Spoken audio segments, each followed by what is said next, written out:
Not the only one hoping for the for something, am I?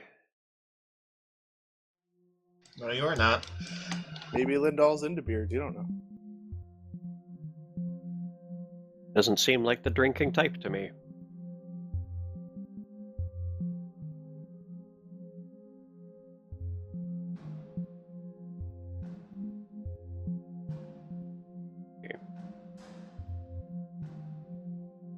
When last we left off, we were in the house of Havelock Hart. Which has vanished from our available maps. Oh, the interior? No, it hasn't. It hasn't been available for a little while. We're Shinalar and Fulton. We're currently negotiating trying to find out if everything is all well, or if there's more fugitives that need to be hunted down. And believe it or not, the answer is definitely the latter.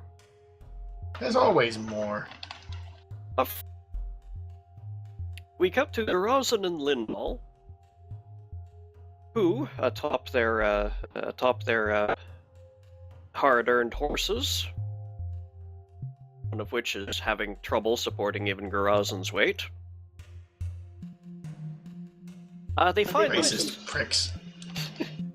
They find themselves on a rough dirt road, heavily rutted by the passing of carts, that weaves in between wide open fields, many of which are unfenced. If even those that are fenced are not very well.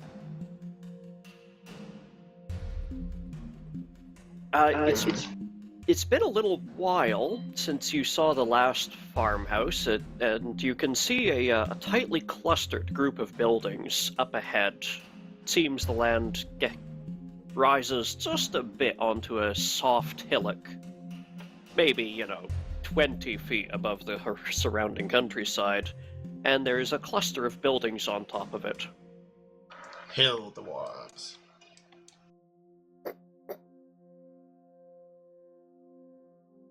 From your height, I suppose it does look like a hill. Shut the actual hell up.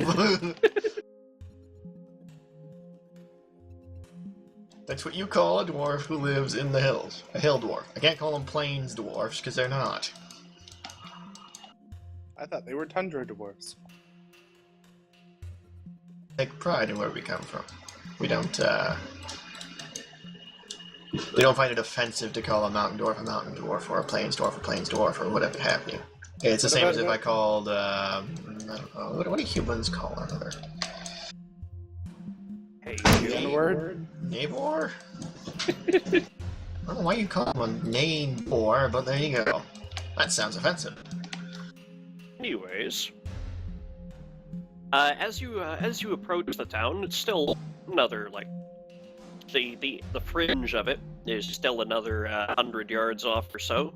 When you see a sign, badly maintained, wood with just paint on it, it's not even paint in carved etchings, and the sign reads, "Welcome to Milk Raised."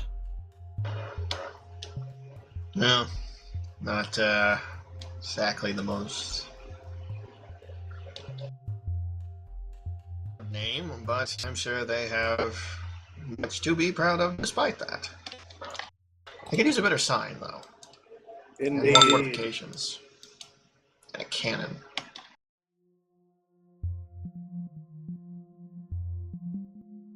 There is not even a paltry wooden palisade around this village. It's just...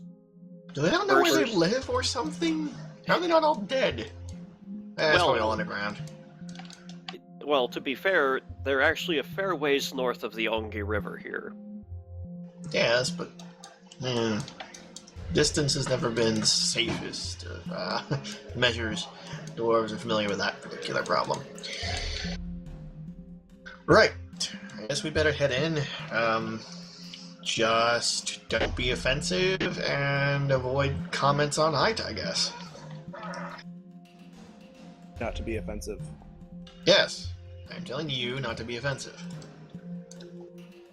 So remember to belch properly when they feed you. If they feed you.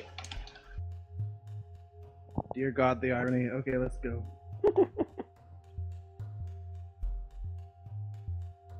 As you ride into the town, you start to notice that there are a few dwarves here and there, but it seems like we're in midday now. It seems like most of the menfolk are probably out working somewhere. You only see the womenfolk and a few scattered children playing in the streets or between buildings. I remember a child which was able to elude me many a time, whose name I have conveniently forgotten, and tighten my coin purse, make sure my horse is quite high off the ground, and meander my way towards whatever the local church is. It should be fairly obvious that it's going to be the biggest building, probably stone. Probably.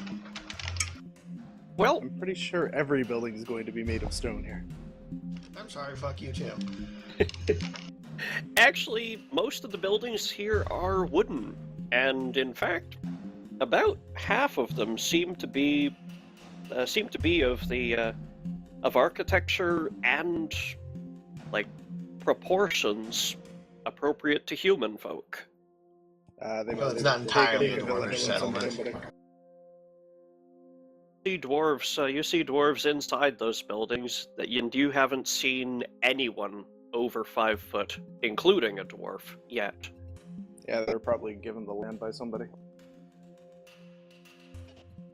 Known buildings that they're renting. But it does occur to you that these buildings are much closer together than in any of the 3 smaller human villages that you passed to reach Milk Raised, and you suspect that although they've got no proper defenses, they might be tightly grouped together for protection. Yeah, you see a lot of the dwarven people looking suspiciously at you as you pass by, and you see one group of children who runs around the building, sees a human on a horse, and immediately turns screaming back into between the buildings. Although it's a 50-50 chance whether that was the scream of children playing or the scream of surprise. It really have no reference to tell. Surprise, brown human. I strike up a match, light my pipe, have a bit of my normal tobacco, not any of the particularly amazing stuff, mostly to give an air of relaxation, even though I'm probably not very relaxed, and continue heading towards the church, or what I believe to be the church, because like I said, largest stonest building. Well, you see nothing stone or nothing extravagant near the center of town, but as you reach a sort of crossroad in the middle where the two major dirt roads that pass through the village intersect, you notice that there is a stone building out to the west, a little ways to the west, and looks like it's actually at the edge of the village, but it's the only stone structure you've seen yet. I'll check it out. It's the expensive one. Yeah, it's either going to be a noble's house, the church, or the barracks. One of the 3. Alright, come on. I guess we hitch our horses somewhere. I don't care about my horse, to be honest. Like I said, I only bought it to give, so whatever. They took mine to give the people a hard time, so off it goes. We'll just hitch our horses somewhere. Don't really care where, and if they get stolen, no well. Well, believe it or not, you actually see a couple horses tied to a horse rail with hay stacked around it near that stone building. Perfect. Barracks more than it does church, but I'm not even going to tie mine. I'm just going to leave it there. I'm tying mine. At least want them to work for my shitty horse. I just took it because I like giving people a hard time. I'm aware. Stupid donkey. At least it doesn't talk. You can fix that. Don't fix that. None of us have enough money to hire a friendship. Do not have enough money to hire that guy.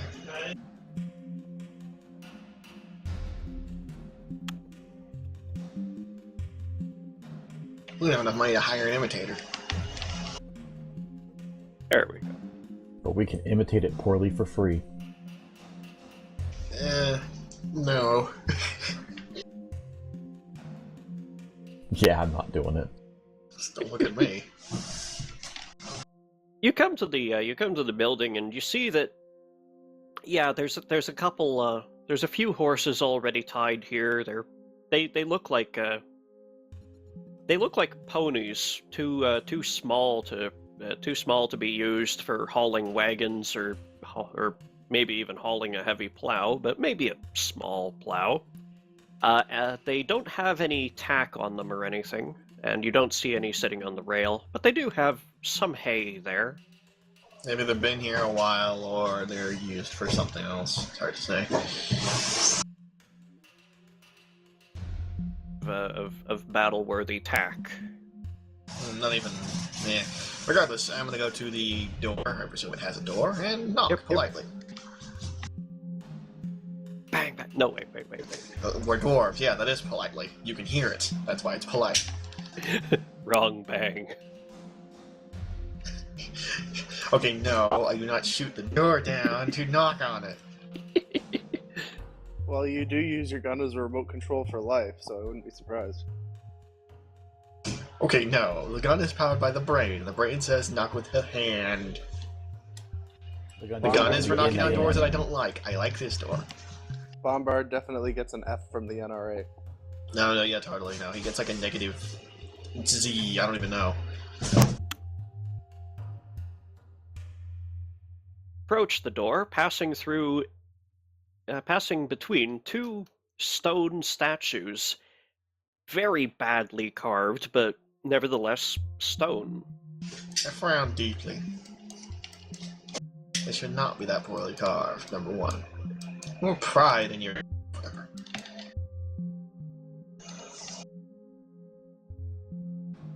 After a few moments, you hear footsteps within. Who goes? Gora's in Grapple Grit. I wish to speak to those within. Do that if you're going. I apologize, what? The door opens and you see a very bright and jovial figure inside. I asked you who was going, not who had come. Welcome, my brother. You got me, you bastard. Brings you to the hall. I apologize, brother, but I'm not familiar with the local customs. We're actually looking for the church, and... sorry for the presumption, but we assumed. Oh, this... well, I suppose this is as close as it comes. Very well, I suppose we should... it would be allowed in, if you didn't mind. Of course.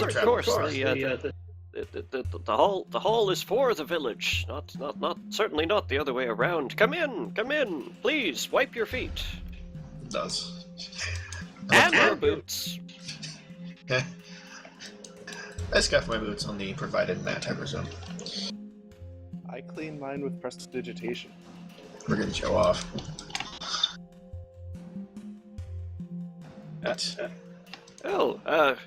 What brings you to Milkrace? You're definitely not from around here.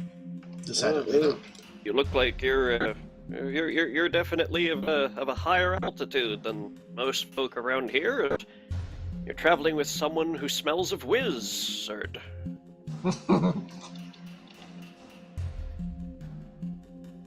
Yes, correct on both fronts. We to inquire about a few things. See, we had visited the town recently. You know, the one, the only one. And we were there on adventuring business, see the world, that sort of thing, and we were looking for someone. And we talked to a few of the local dwarves of the area, impoverished as they are, did what we could for them. But, well, I just have a few questions, to be honest. There is, according to them, at least, one of their children, a boy named Ted Woodrope, the Woodrope family, I presume, had an illegal bone, let's say, an ancestor bone, they called it. According to him, and what information could be gathered, it's something to do with a little cult called the Amethyst Blood.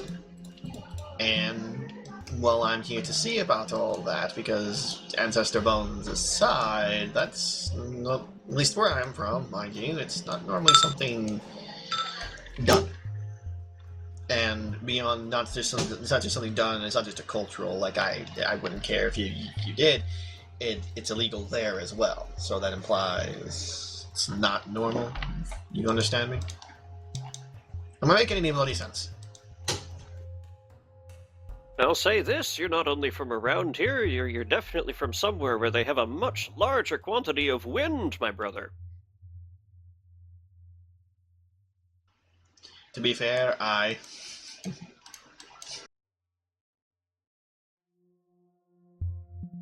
Well, I'm sad to say I don't know anything about any of this. I don't know the Woodrope boy, but well, I don't get out of the monastery very much. I'll simplify things a bit. Oh, We're looking for a fellow named Kodak the Harrow. Have you heard of him? oh boy. I don't shit around, buddy. Okay, there's not shitting around, and then there's being, hey, we're looking for a guy that you guys are probably going to protect, or maybe not protect, I don't know, but if they Let's are, have this they're going to fucking argument kill not you. in front of this guy, please. You just did it in front of this guy! yeah. Lindall, give me a sense motive, please. Or what it was called.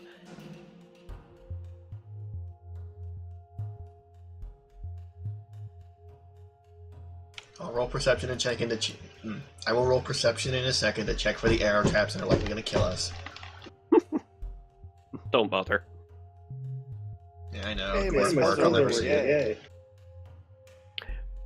Lindall, it is only because this dwarf is like half of his head is shaven that you notice. Like otherwise, there would have been a very narrow envelope between eyebrows and beard for you to see that he turns a bit pale for a moment before capturing his composure and saying, "Oh, no, we've I've never heard of anyone of that name. Is he supposed to be here?" Or at least pass through. Well, the 3 shades paler you just turned says you know about him. That's so. Be awful helpful if you informed us of more. We're hunting him down for blasphemy and other such things. No. If my skin's pale, it's because I'm Not anemic. That's why. I lift my brows.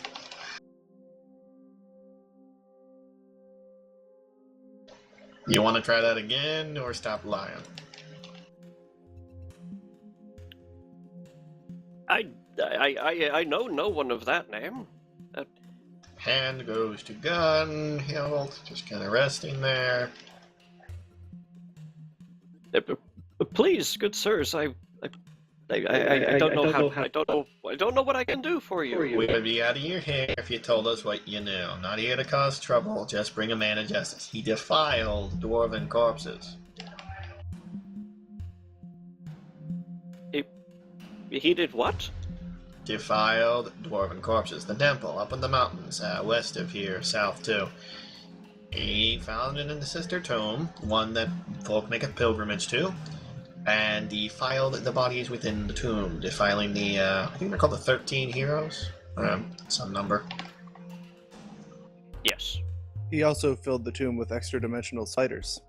Yeah, that's a defiling part. That would be the part that is defiled, yes. Dan killed the keepers of the place, which, yeah. Hello, Ian. Hi. Hi. You haven't really missed all that much. Gorzin and Lindahl are just interrogating a very previously jolly dwarf who is now not so jolly because he's been caught white-handed? I don't know. He's not telling us. White-handed? Was he stealing flour? No, I mean, like, he's not the one guilty. He's just guilty of different things than what we're looking for. Because he's hiding something. I don't know the term for that. Speaking of, but please, good sirs, I don't know how to help you. Tell us what we need to know. Where he is, when he came over, if he came over, the truth. I've never seen him. All right, I've never seen him. Just. What, have you heard of him? Just Was he here? Did he just pass by and you not see him? I'm supposed to speak of him. Why not? It's an ill omen. It's like you don't speak the devil's name, because what if he shows up? Devil's name showed up, so he has been here, or at least you heard of him being here. You won't fear him. He's never been here. I've just never heard of him. That's what I'm. So you never heard of him, but you know his name, and if you say it, you fear it. The town knows of him.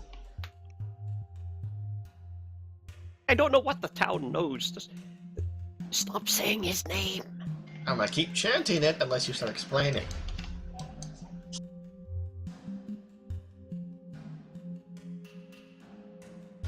At that moment, you hear this door here unlock. A latch is raised, and slowly it's pushed in, and a quite. Flips that token the wrong direction. There we go. A not upside down. Old dwarf steps into the room.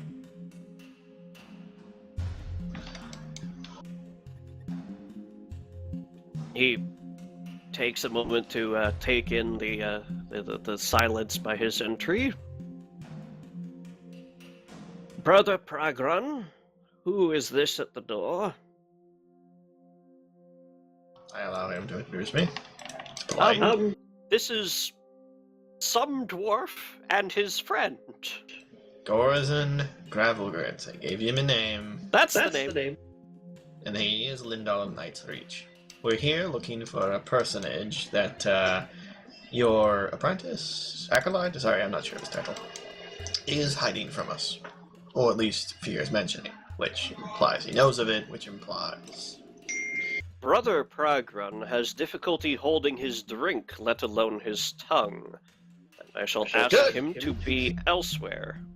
I think not. No, he is staying. That's exactly what we Are need you to going hear. to grab him as he tries to run past you to the door?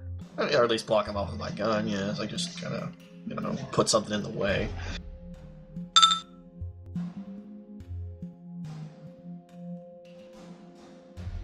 Dominari? Ah. Where have we seen that before? Alrighty. Pardon? Probably from Lindal doing it all the time on everyone. Okay, vocal and somatic. Well, you're obviously going valooba-dooba-doob on him. Okay, so he just needs to make a will save. Mm-hmm. And he is a dwarf, I'm not sure what kind, so good luck with that. DC is 29. Okay. I mean, best case scenario, he only gets bonuses on poisons and toxins, but it's a really high bonus. Resistance. Good spell resistance. Yeah, Lindal, please make a spell resistance roll. Damn it, he's one of those dwarves. This is actually going to be a little hard, like, comparatively. You have no idea why you're rolling spell resistance. Of course I don't, but out of character, I know dwarves. Well, actually, in character, I would know some dwarves have that blood. Okay, that despite that being a terrible roll, that is actually good enough for this situation. It's a goodie. For some reason, I'm hearing an echo whenever Skullhat and anyone else talk at the same time. Yeah, That's Skullhat's my fault, his headphones aren't working, so he's on he's on a microphone and speakers. Which is why he's also on push to talk. Yep.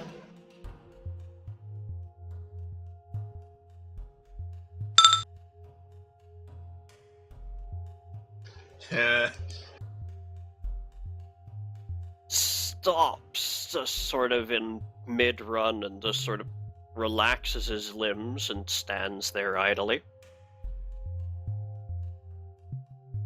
However, the older dwarf immediately scowls in fury. I would ask you not to ensorcel my people in my own hall. Release him at once. After you explain real fast where Kodak the Harrow is. The who? Sure, Pragrun. Tell me everything you know about Kodak the Harrow, then you're free. Enough. Brother Remnar hears that, stands upright and simply crosses his arms. Pragrun takes a couple steps back and furtively leans in. He's the evilest man who ever lived. He once killed a man just for brushing his beard the wrong way. His own beard. He terrorizes the living and the dead alike. Where is he? He continues babbling a series of legends and urban myth type things about Kodak the Harrow. You know, right down to if children aren't good, he sneaks into their bedrooms and kills their pets. Huh. I like this guy's style. It is all stuff that you've heard applied to any boogeyman, anywhere, any culture. Strange how they have a boogeyman for a man who wasn't wanted until not too long ago. Work. He must have been. He must have been here at least once before. There. Are you going to explain these rumors and such to us in a more sensible fashion? When did he come through? This, unless he's been here before. You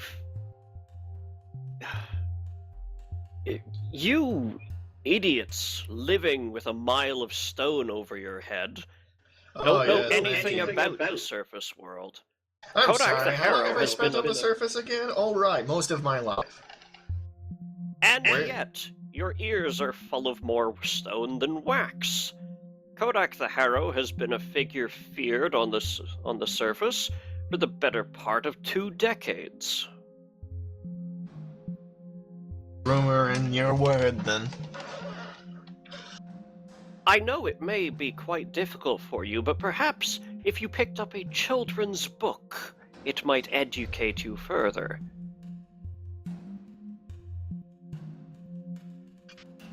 My time reading children's books when I could be out there actually accomplishing things. Just finding the man and bringing him to justice, which is what we're trying to do.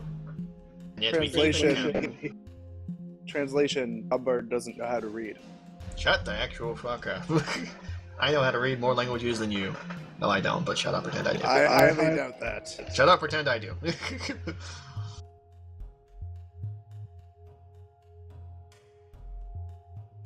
In seriousness now, he has to use his intellect instead of wisdom for grit, so he is actually smart. Nor continues to look unamused. At last Now, point, I spoke all will languages. Will you kindly release the thrall you have over my brother? Thrall? Is that what you were doing? Let him go! He's been free for about 30 seconds now. He just keeps standing there. I think we broke his brain. Brother Pragrun, go about your business. Pragrun just sort of looks bewildered and after a few moments manages to gather his senses and scurries off through the door behind Remnar.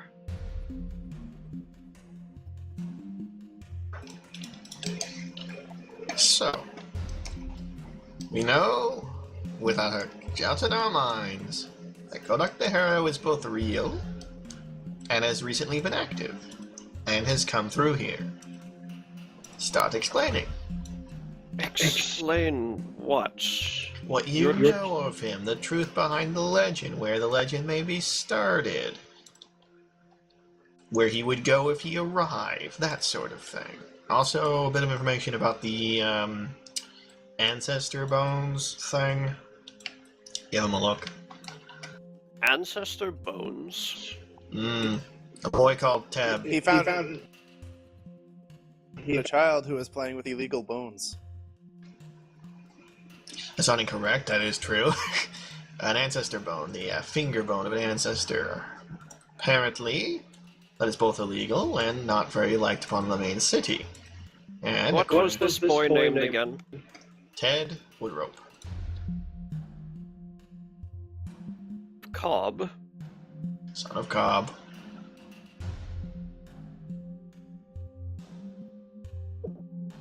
That you are chasing a figment of your imagination with this Kodak the Harrow business. I do know something about the Woodrope man. Please come with me. And he goes past you to the front door.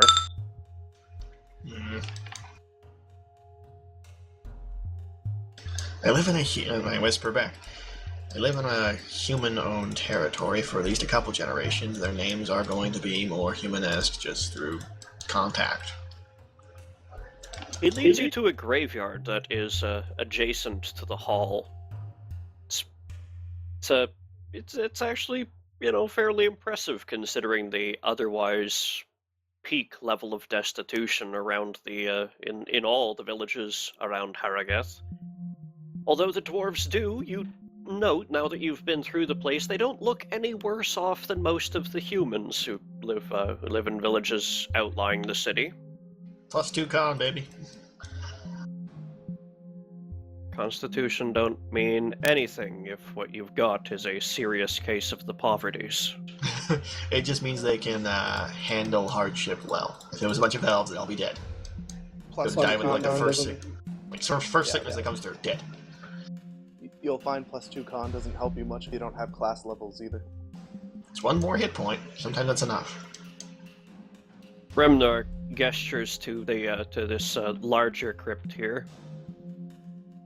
A couple weeks ago, Cobb Woodrope and a couple of his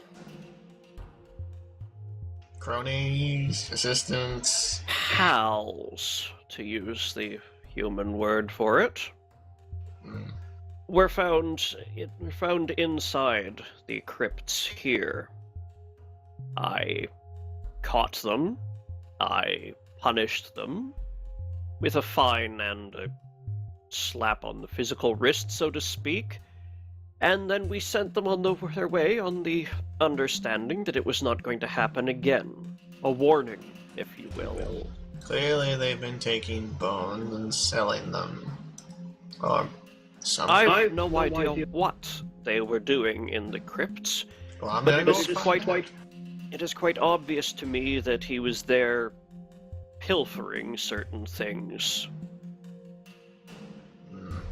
Well, let's go see what's missing. I'm afraid that would not do you very much good. Why? Is everything missing? No. However, the crypts go on for many hundreds of feet. It would take you some days to search them. Normally, yes. Wizard? Do wizardry. Solve my problem. With wizardry. Remnar turns and looks That's when I cast expectantly at black Lindell. tentacles on him. Oh god, no!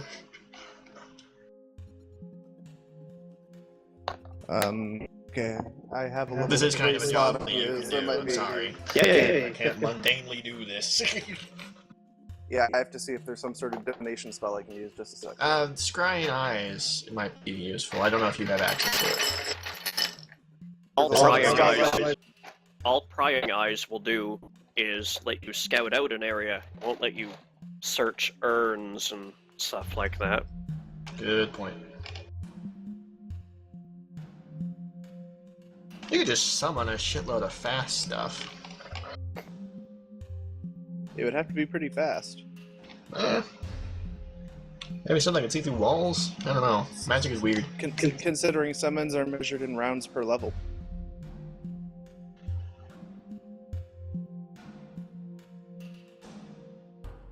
Well, I can always... Well, you're looking through your spellbook, presumably. I got a Grimoire.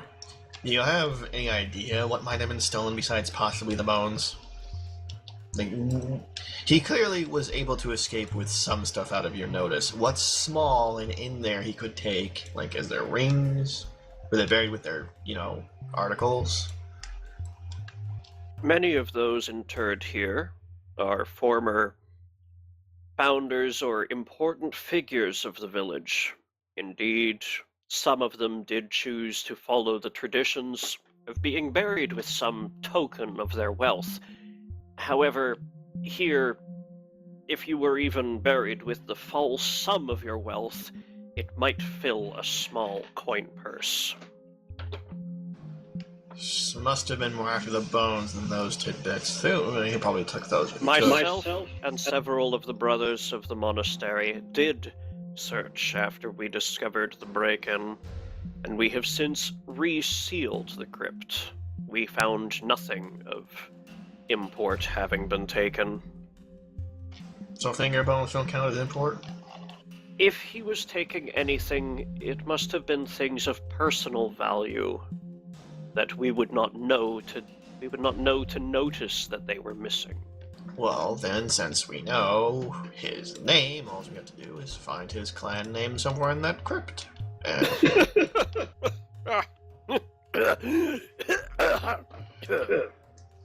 Choking on your own humor?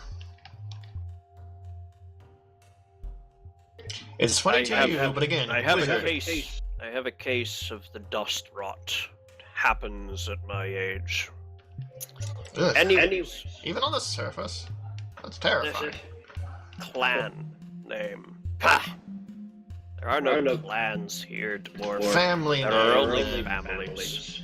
Family And name. the largest family here in the village, if you were to count all of their kin of all ages, they would number perhaps 30. We don't call ourselves clans here. Shame that. We live in the Promote dirt you. with the humans, and we may as well follow a few of their methods of living. It seems to have worked out for them these past few millennia. That can change. Stone endures. Dirt adapts. The stone will be there long after the dirt has ceased to be, or has become sand, or some nonsense. Yeah, I got nothing. If you want to search it, you're gonna have to do it the old-fashioned way. Well, he has narrowed it down, though. The Woodrow family. You said he had some pals. Do any of them live in the village? None. They were all cart drivers from the city. So they do come through. Included. So they do come through? They obviously came here, so they visit often, or was this a unusual circumstance for them to have come so far? The whole gang of them come into the village every couple days to buy produce to sell at market in the city. Would this be one of those days? Just a second, I need to check.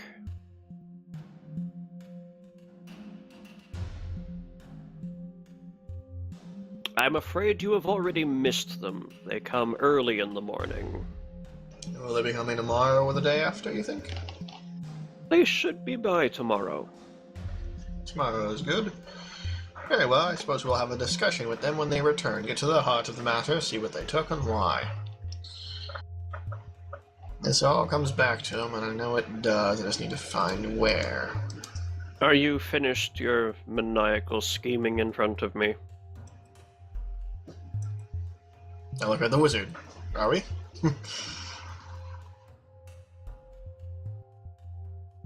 You have questions?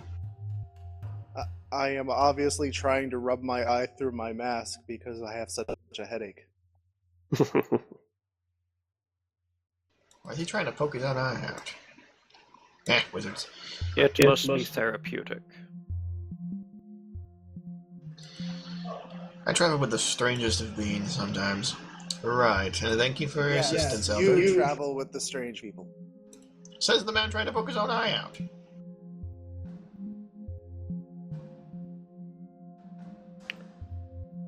Well, I would offer you a bed here in the monastery, but I'm afraid your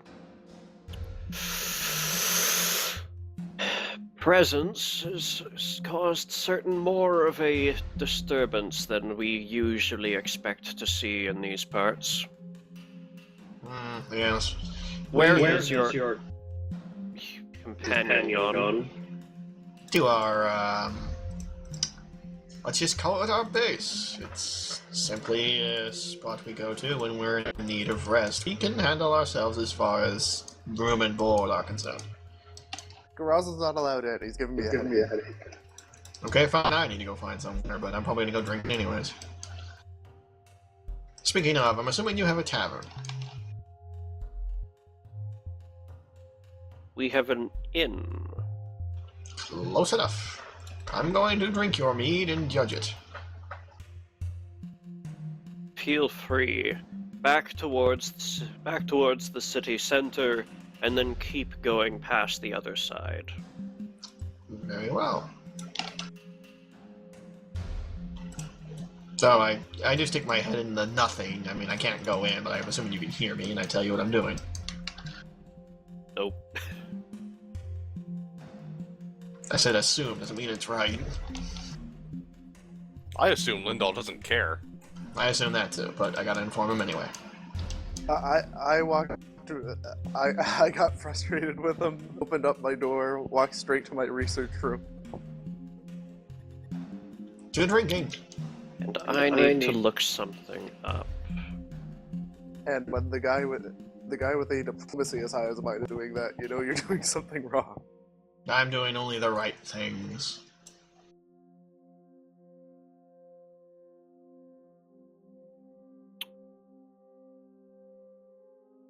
When the evil guy has to leave, then you know you're doing the right thing. What? I'm going drinking, I'm not getting murdered. No, not you. See, Lindahl has just opened up a portal to his mansion in the middle of a graveyard full of hallowed and precious ancestors. And he's and Remnar here is quite rankled by this. I can answer it. Okay. Sorry, I don't control the wizard. I don't have a chain on it. Yeah, I'm not talking to you. Oh dear. Lindahl, you're caster level 17, right? At current, yeah. But that is a conjuration spell, I believe. Mm-hmm. Yeah, 2 hours per level. Spell, which I'm pretty sure means I cast that at a higher level. Oh, okay. So 18, or?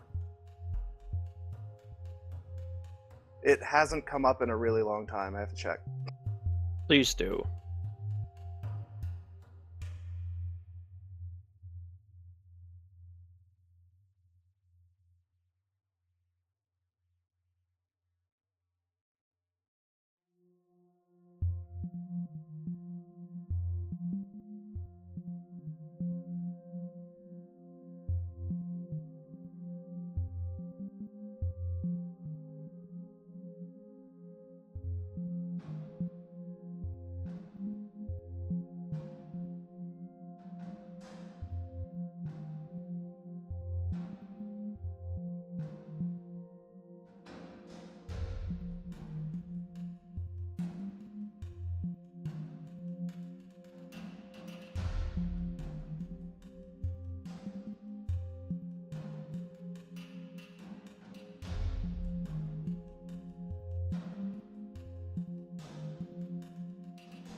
Sorry, it's on the transportation spell, so no, it's 17.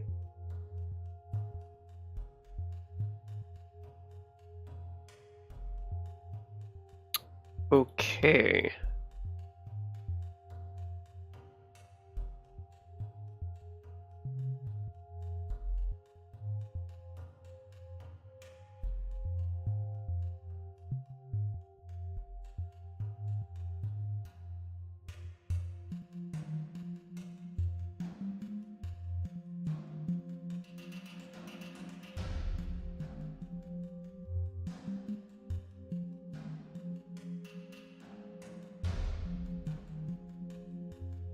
Okay.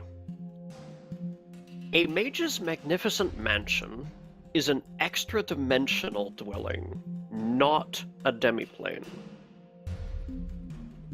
Right? Yeah, it Yeah, follows those the are same different. rules as it follows the same rules as a bag of holding or such. So it's Okay. technically on the astral plane, it's just in like a sealed off section, whatever.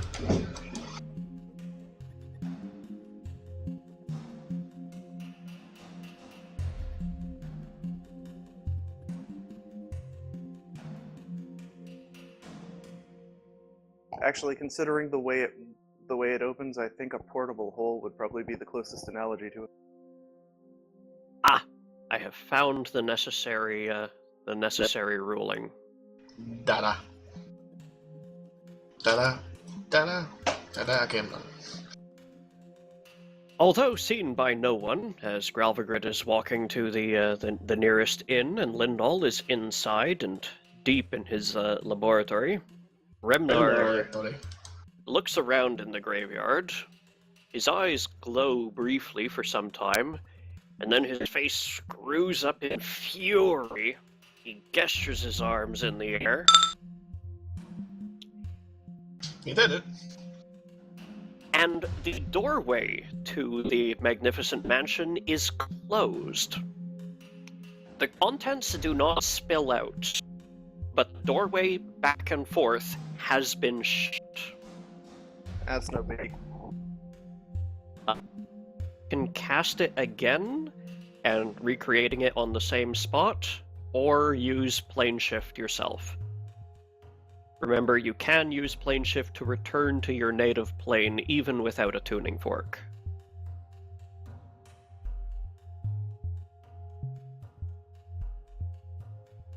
Do you have any more prepared Mage's Magnificent Mansion today? I have one in my ring. Ah, okay. Alright, so you've still got your ring if you need it. You hear an odd, crumbling, whooshing sound.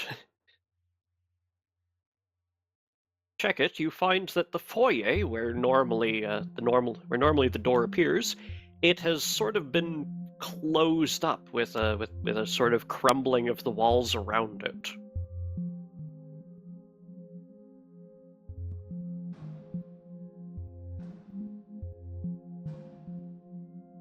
That's one way to shut a door. Satisfied, Remnar dusts his hands off and goes back into the monastery.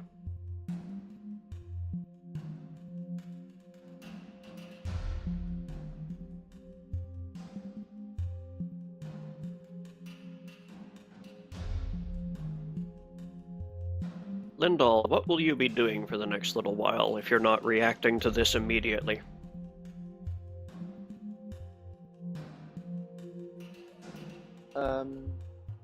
Yeah, I guess I'll continue on research. I think I had items in my thing I was still researching.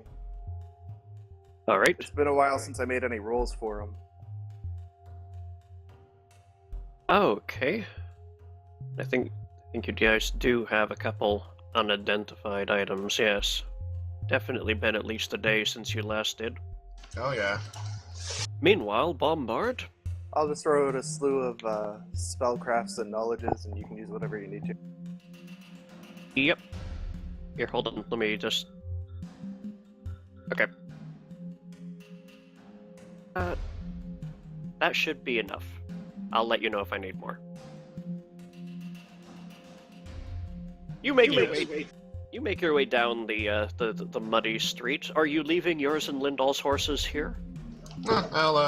I'll get on my horse and tether his, like just drag it, take it along. Actually, his horse is better. I'll ride his horse and lead the other one, and take them to the inn. Okay. You arrive in front of a building that you only really recognize as being a place to stay, because there is a sign hanging above the door with a picture of a bed on it. Okay.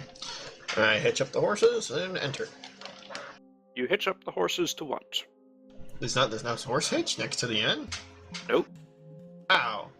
This place sucks. Whatever, not that valuable, so I'll just hitch them wherever I can and then enter. to a vertical upright holding up an awning, That'll do. confusedly at you, and then just start rooting about in the mud for anything to eat. Give him just a nonchalant, yeah. On to the end. You step inside, and there's a small room here with a couple tables at it. There's a fireplace on at one wall. It's currently out, which yeah, it's reasonable. It's early summer now. It's warm enough out. And you do see someone. You see that there's no bar or anything, but there is a small What kind of hallway. fucking orphan village is this has no fucking bar? What the hell? Down the hall, you see someone milling about between rooms going off the hall. Oi! They Wave him down. He turns his head to you and wanders over. He's wearing an apron and is carrying a bundle of sheets under one arm. Pardon for the interruption, brother. I was curious. I'm looking for a stiff drink, and apparently this is the only place in town to get that. He waves his arm at a cabinet beside one of the tables. Holds up 3 fingers. Taps them on a gold belt buckle he's wearing. Oh, I wander over to the cabinet, taking out 3 gold coins. So, pay him once I open the cabinet. Inside the cabinet, there's a handful of earthenware bottles and a few empty, passably clean mugs at the bottom of it. Alright, I pour myself the finest looking one. Judging by smell and look. Yep, you grab a bottle and a mug. Pour myself a generous helping and leave 3 gold coins on the, I'm probably overpaying him, but I don't really care. On the mantle of the cupboard. He gives a thumbs up, wanders off back into the hall. Lift my drink and salute, and take a drink. Is it more diamonds? I hope so. Roll a fort save. Okay.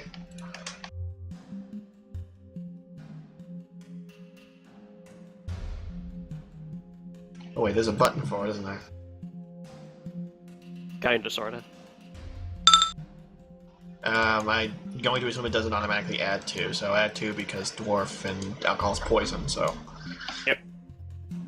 It's rot gut, but it's at the good end of rot gut. It's the kind of rot gut you wouldn't feel too bad about giving someone if it was the only thing to drink. I've had worse. Well, this is pretty terrible. The bottle holds about a pint, and the keep didn't seem to object when you took out the whole bottle, so it's all yours. I suppose I wander back out to both check on the horses and find a place to sit comfortably while I drink my sorrows into oblivion. Which I can't actually do because my fort save is so high I probably can't get drunk off this. Yep. You check on the horse, and your horse looks fine and healthy. That's good. And I'm going to spend the entire day, night, awake, watching, and waiting.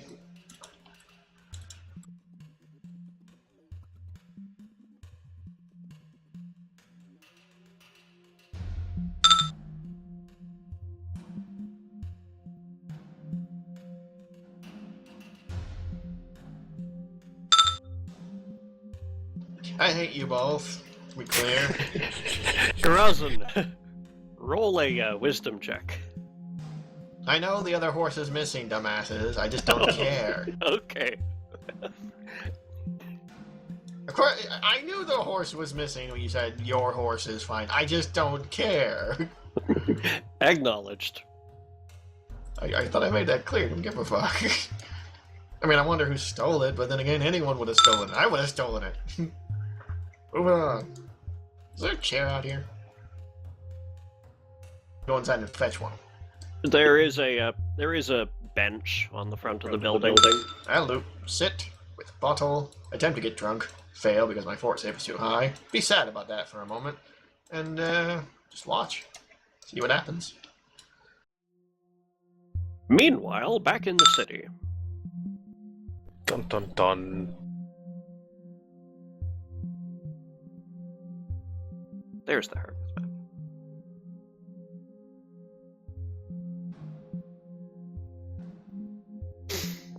Yeah, at least escaping that is painfully easy for me. I just cast plane shift, walk somewhere else, and cast the spell again. Yep.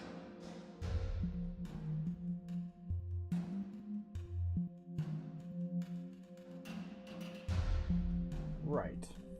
You have just returned to your body, having exchanged back into the basement with Alakarak, who is now hiding under the bed in a box of clothing, which he says is comfortable. I believe him. Fulton probably notices you as you turn visible sometime in the next 20 seconds after that happens, and the house guard who you two had successfully intimidated into utter cowardice is also here, as is the one that I forget. I guess it must have been you dominated, Yeah.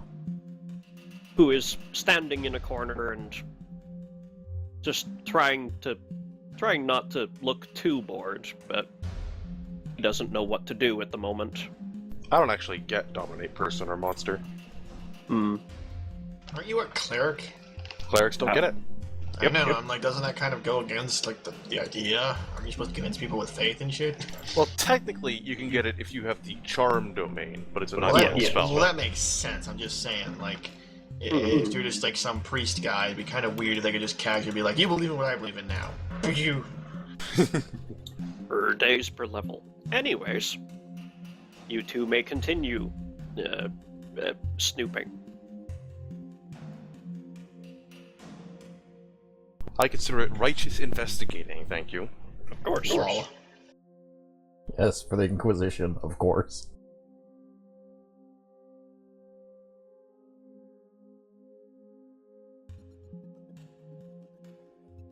So, where did you go? I think I may have found the mistress's room. Certain, but it is watched by a guardian, which is a good sign. Typically one does not guard nothing, yes.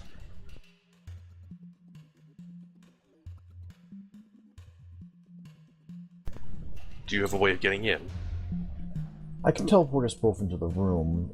Getting rid of the guardian is not so easy. A guard? Magic? A mounted wolf's head. It watches the room, presumably notifying of intrusion. Magic, then. Unless there's a person behind it. It should be magic, yes. And magic is dispellable.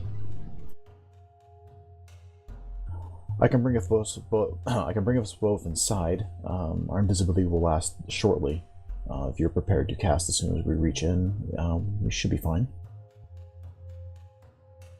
Fulton will turn and look at the cowering guard.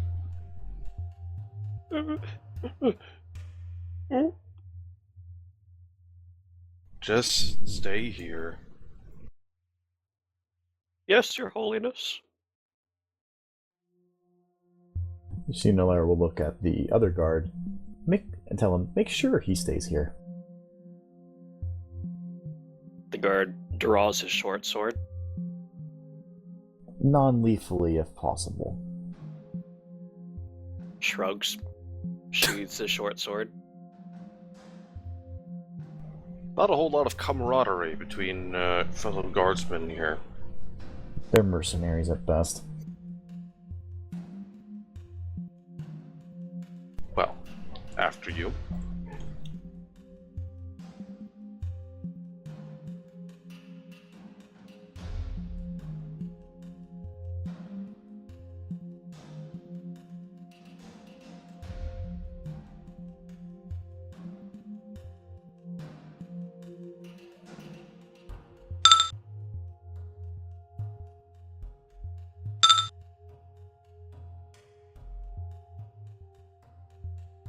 One on each of you. Roger that.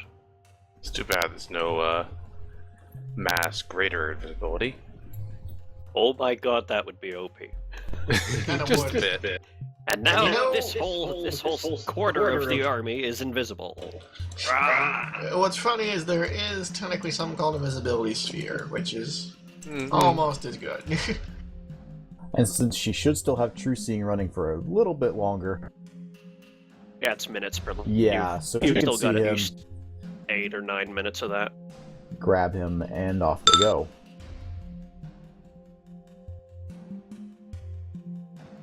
Okay. There's a slight puffing to the air, and then you guys arrive in the rather lush bedroom. The bed there, the cabinet desk on in one corner, the dresser in another, and the mounted front half of a wolf with a timepiece underneath on another wall. Really quick, on the wall is it like to a wall to the outside? Is it a wall dividing the hallway in the room?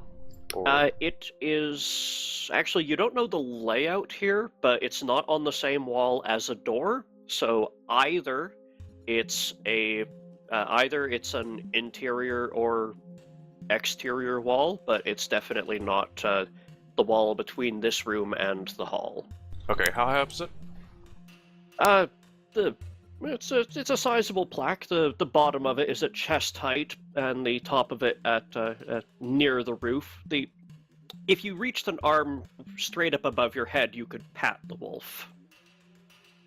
Okay, so if you were to, the stereotypical thing of being actually behind it and looking out through stuffed eyes or something, you would on have a footstool. You would also have to be the shape of a wolf. Okay, fair enough. It looks like taxidermy mounted, not a painting. Well, Falta could see no other wolf's head in the room, presumably. Yeah, there's no paintings on other walls or anything. And the blinds are drawn on the one window to the outside, which faces out towards the street, by the way. Okay. Then he'll go ahead and cast his Greater Dispel Magic at it. Okay. D20 plus CL. Yes.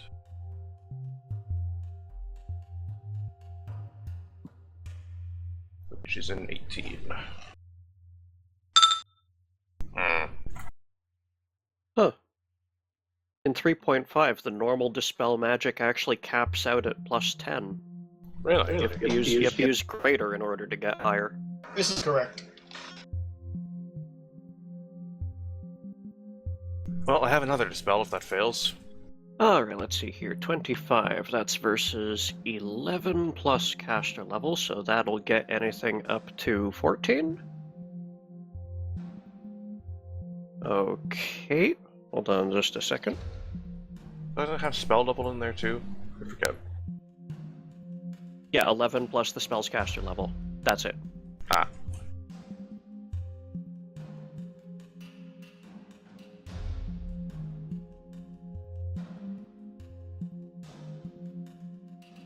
Okay, roll me a perception.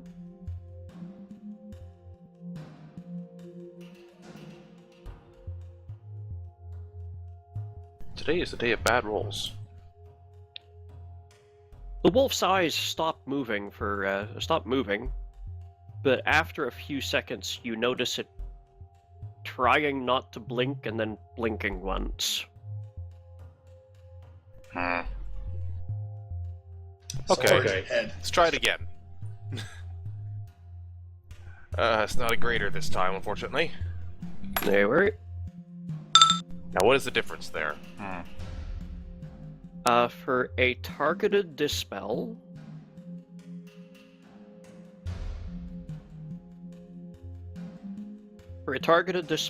there is no difference other than you can dispel multiple spells with greater. Come on. The integrity of the magic around the wolf seems to be intact still. Repeat and tell no more wolf. Yeah, well, those are my 2 dispels. I haven't had Wait, why are dispels you in a trying to while. be subtle again? I'm trying to remember why. Didn't you kick down this person's door, declaring you're the Inquisition? Give us your, They told us not to Actually- come up here. Actually, they talked their way in, Yeah, but we've been You're the diplomatic thus Inquisition. far. Less talking, more door kicking. carry on. Okay, is there anywhere in the room that Wolf cannot see? No, it is a square room. You suppose you could move the dresser if you wanted to be hidden behind it, but That might be an option. Hold on. I need to double check what this spell does. burning hands. No.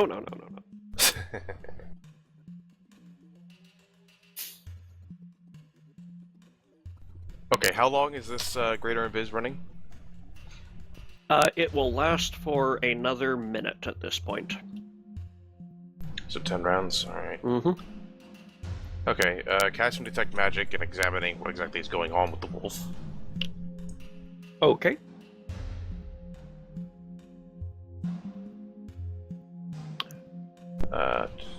I'll roll whatever spellcraft I have, basically. Yep. Yes. Yeah, 20. 3 rounds of careful study, and you determine that it's just a higher caster level. You weren't able to channel your energy strongly enough to dispel it. Is all. Right. Do I need to know Arcana to know what class school of spell it is? Note spellcraft does that. It is. Just a second.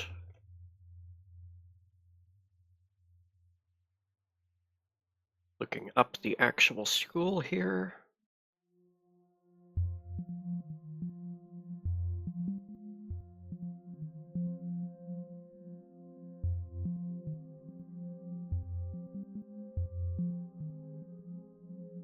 It is abjuration. Damn.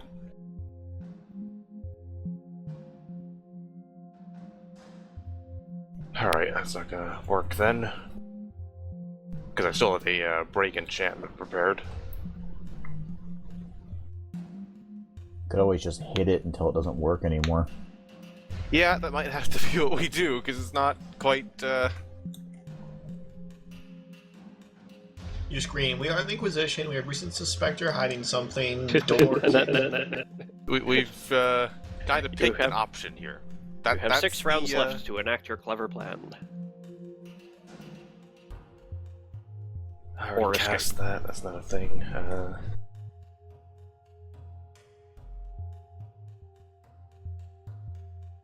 Ooh, I don't think about it. Will that do what I think it does? Sounds like this. I wish I knew every spell by heart, but I don't.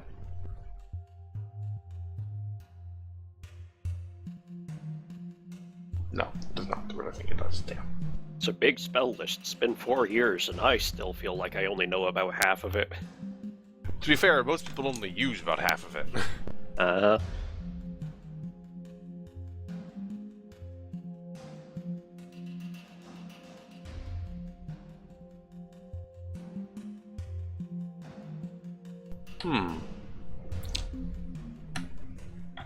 Probably a little pointless to do that.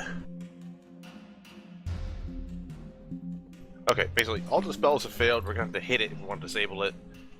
So, yeah. Just to check the duration on this one.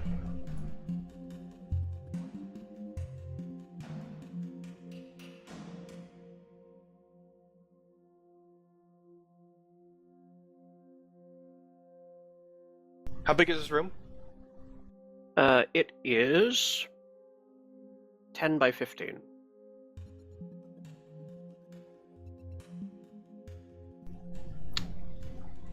You said there were windows? There is a window facing the street with the blind with some curtains drawn, but they're not heavy curtains. You can see the light coming through. You can even make out the shape of houses across. Okay. Just can't see detail. Is the window actually closed? The window itself is closed. Yes. It can be opened. Just not by someone of a Locker Rock's weight. Alright, I was considering casting Obscuring Mist, but I could probably just hit the thing. How high up its eyes? The eyes are arm's reach above you. As in, I could hit them? Head. Oh yes. Sharp. You could scritch the top of the wolf's head if you reached your arm straight up. Okay. Then I'll just glance at, the rest of the room, hoping Shinolayer's there somewhere as I draw my sword.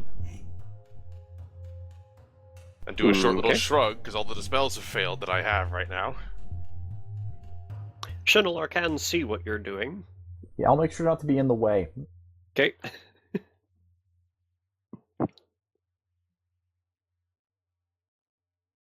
Okay. I am going to attack it now. And I'm first going to try and cut the eyes, and then stick the sword up through its mouth in case that it can, open that and start howling or something. Alrighty. You want me to just attack or make any kind of more specific rolls? Well, you wanted to get the eyes specifically, Yes. so just roll me a d20.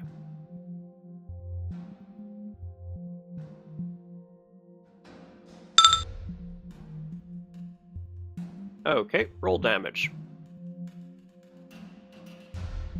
What is my damage on the sword?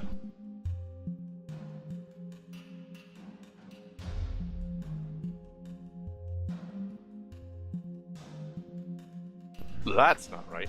It's not 11d8.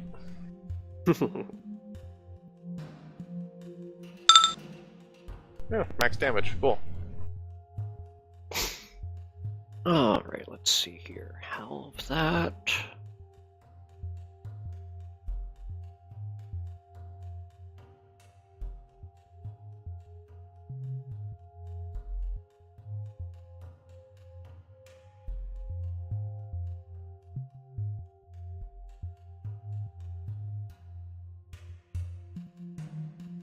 Oh, the rounding did not go in your favor. Eh. You cleave the top of the top of the stuffed wolf's head off, and the top of its skull and its eyes and part of its nose go clattering to the floor, and then the eyes roll upwards. The wolf breathes in and howls. Knew it. After a couple seconds, you hear panicked footsteps in the hall outside. Quickly, get your stun guns out. Start declaring things about the Inquisition and unsuspecting people. Shinolara, do you have a reaction to this? I'm gonna presume this building's completely wood, so I can't just wall off the door. You can Not cast with a stone wall shading. spell.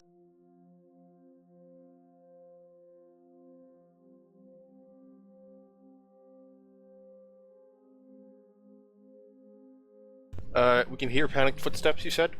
Yes, you can. They're headed your direction. Can we tell if there's more than one set? There's definitely at least 2 pairs of feet headed your way. Okay. And nothing else, just feet. They are coming to kick you. Is the wolf still howling? The wolf is still howling.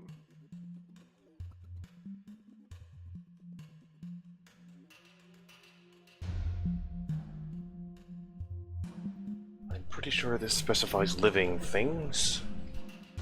What is that? Or maybe not. Okay, it does specify living things. Constricting coils. Gotcha.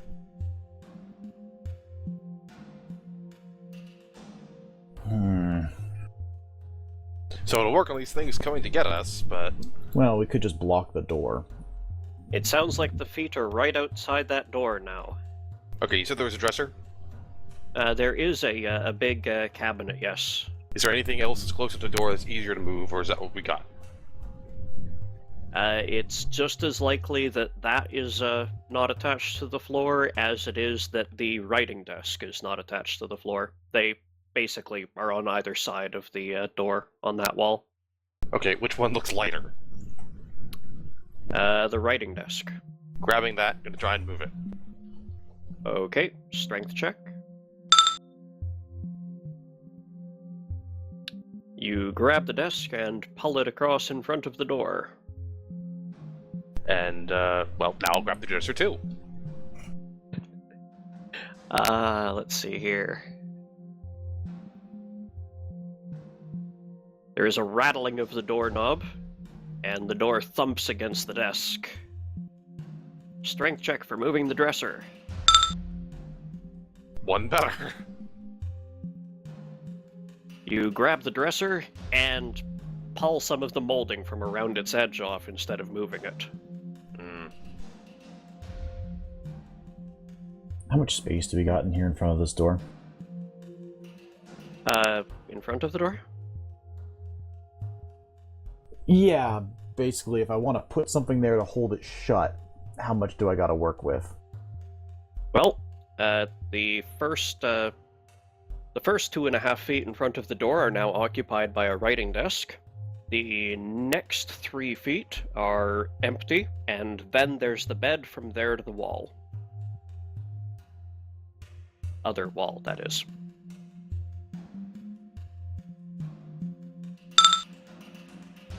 There is a sudden thump against the door as someone tries to force their way in, and they're now raised voices. It's definitely at least 2 men, and you hear more footsteps coming up the stairs somewhere around the room.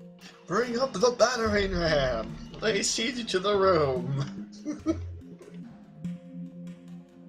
I don't think we have long to stay in here, so I'm going to start rifling through that desk. Okay, you shall need to open it first. Is it locked?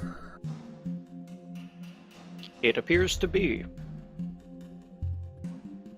You can either break the rolling cover open, or you could try to open it. Alakarok does notice all the commotion and is now on top of the bed, looking curiously in your direction.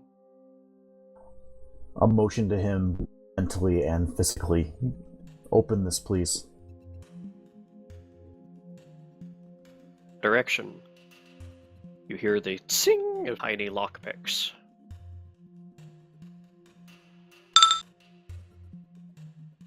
But the door suddenly bursts inwards, and there's 2 guards with swords drawn out in the hall. The desk has been knocked over onto its front by their sudden heave inwards.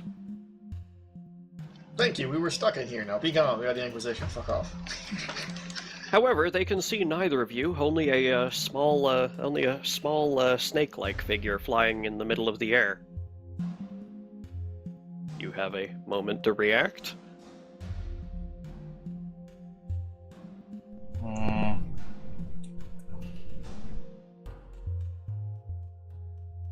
Well, either way, they need to be... We either need to get out of sight or stop them from doing anything, and I don't think there's any way for us to get out of sight right now. Well, I can go really unsubtle if we really want to do this. I can black tentacles them. You are still invisible for at most 3 rounds, but you're not sure anymore with all the commotion. Flat of blade, back of head. Not a bad option. I can attack 4 times per round that I can cast. And throw down a black tentacles, then start bapping them in the head till they're done. I am going to start hitting them in the head, actually. Just take a -4 because it's flat of bladed and just... Yeah. Because I could start casting, like, hold monsters, but I've got 1 of those per round, and yeah. Yeah, you can probably knock them out faster, let's be frank. So sure, let's just go and hit them with non-lethal attacks. Okay. You will not be able to 5-foot step over the fallen desk to get into the doorway where you can reach them.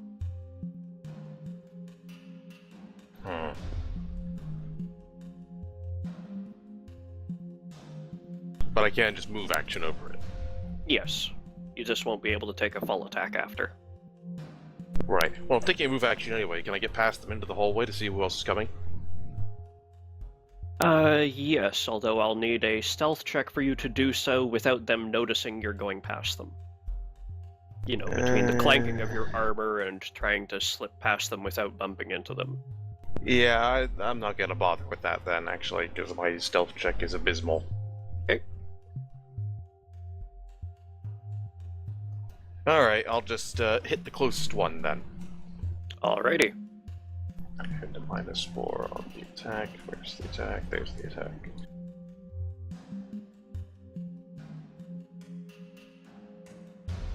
Do I want to use power attack right now? They are definitely flat-footed to you. That's true.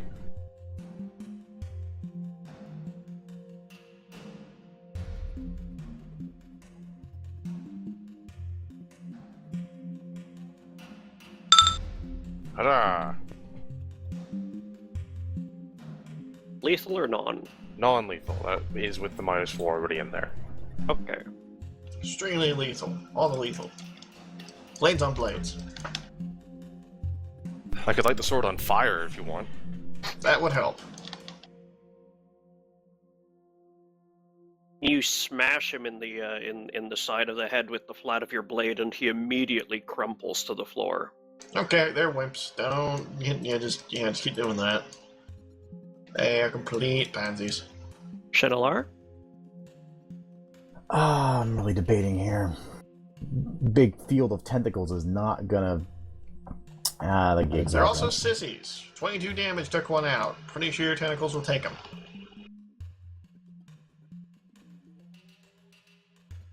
So... To give an idea, 22 damage is like Okay. a level 3. Relax. No! Yes. Hey, Other You're people off are playing drinking right now. I rise from the floor. Gun ready.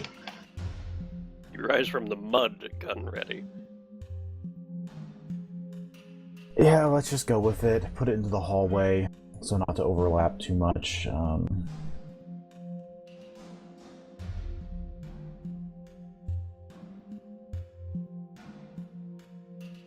Hopefully catching him and through the door without messing with Fulton too much. If it's possible. If you center it just a little ways down the hallway, you can get the two guys you can see in the hallway without it being able to protrude into this room and get Fulton and yourself. Then that'll have to do. Okay. Roll me its combat maneuver.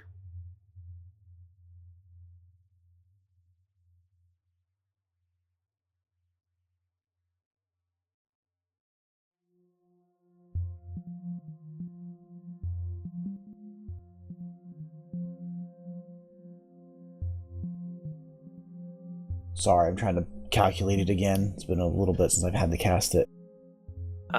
Caster level +5.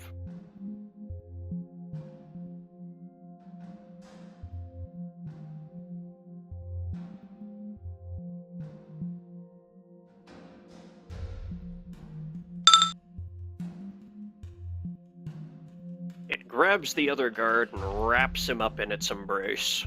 You also hear a shout of surprise from further down the hallway in that direction.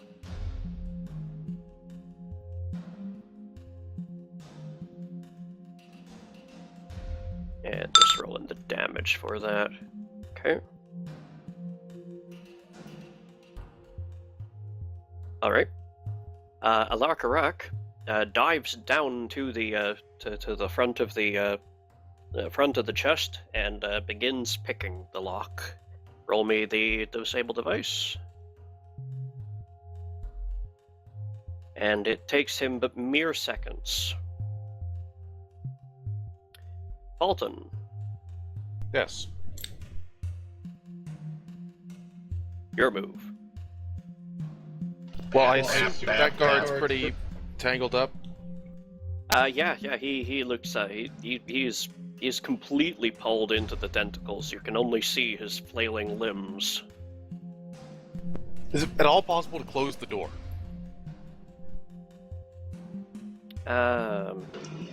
Check. Yes, you should be able to close it. Close the door. Step back, slam the door. The frame is now compromised, but it's still Yeah, a door. Well, assuming I could see a locker rock picking the writing desk lock, I'll go to the dresser and start rifling through it. As, quickly as possible. Okay. And I'll make you a perception for when you need it. Yep. You pull open the, you reach down over the desk, pull open the drawer, and it seems everything that was inside, not in a cubby, a closed cubby of some sort, has spilled out onto the floor now that the desk has been flipped over. There's papers, there's an inkwell that's been spilled everywhere. There's a few letters and a few there's a few writing implements. There's a wax, a ceiling candle, and a bunch of other paraphernalia. But you can also see now that there are a couple little drawers inside the desk as well that have not fallen open. All right, let's check those drawers first. Okay, you will not have time to. Shinalar, your turn. Well, it's unlocked. Let's check it out.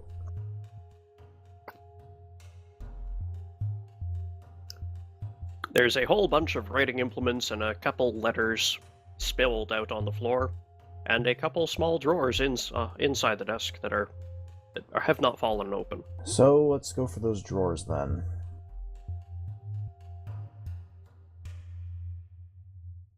There are 3.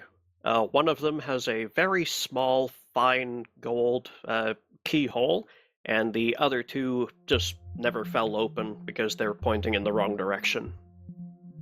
Well, let's go for the keyhole. I'm assuming it needs to be opened.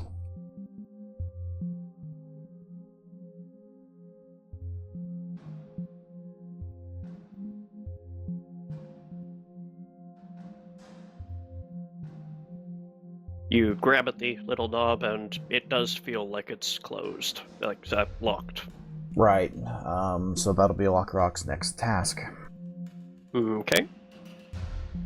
Anything else for the moment? You still have a standard equivalent?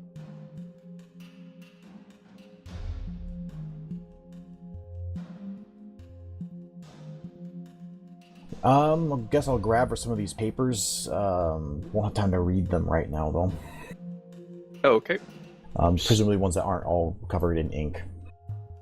You grab a few of the miscellaneous letters. Seems like one of them is still sealed. You don't recognize the badge, but it's definitely not the same as the sealing stamp that's in this desk. And you see and you grab a couple others that are still unopened, or that have been opened. Other way around. Alakarak, roll the disable device, please.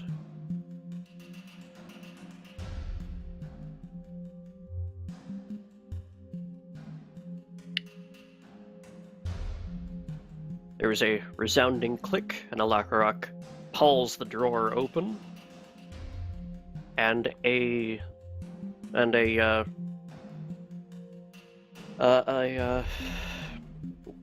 small leather bag falls out.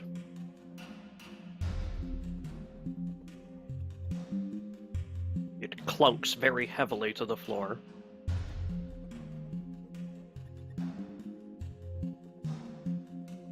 Ah. Shinalar, do you have any sort of spell resistance at the moment? I do. Okay. To what degree? It's at 29 currently. That is impressive. Okay.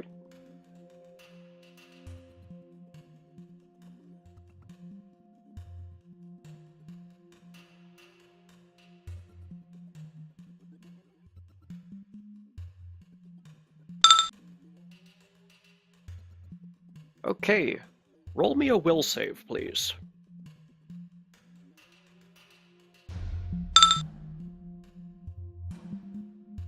Excellent. And one more.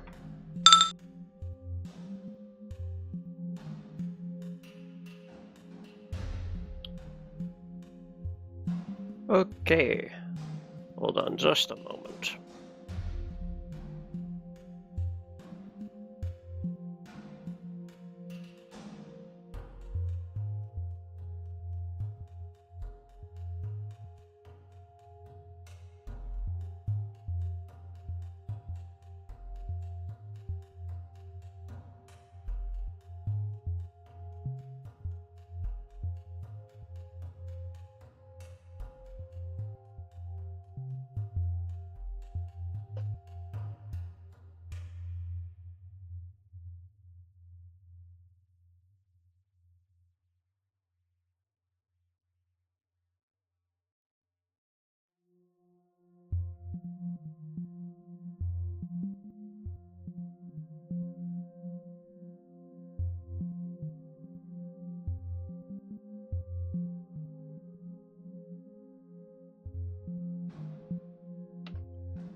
Okay.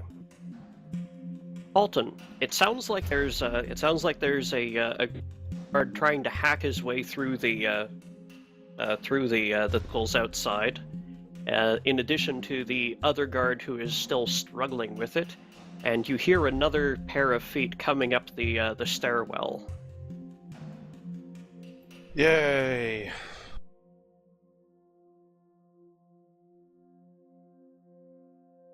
Well, door's still shut, there's still tentacles to get through, keep searching. Since now there are those drawers I can actually get to. And I assume I...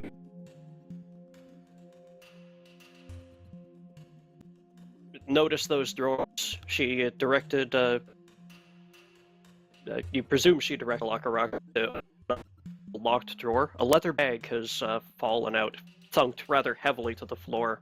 Okay, so I have seen that. Might as well look at the leather bag then. You bend down to pick it up, and just as you do so, you notice yourself become visible. You presume Shinolar is just seconds behind you in turning visible. Not entirely unexpected.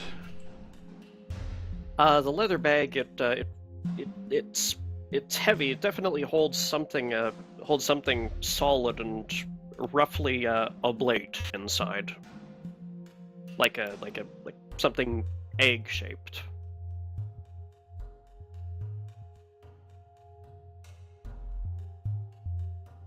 I forget to detect magic lasts after you stop concentrating on it. It does not. Damn. Alright.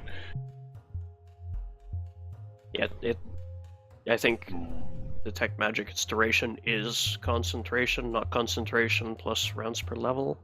Probably. Okay, let's open the bag. Yeah, concentration. Up to minute per level. Open the bag, he says, gleefully, as the tentacles consume his face.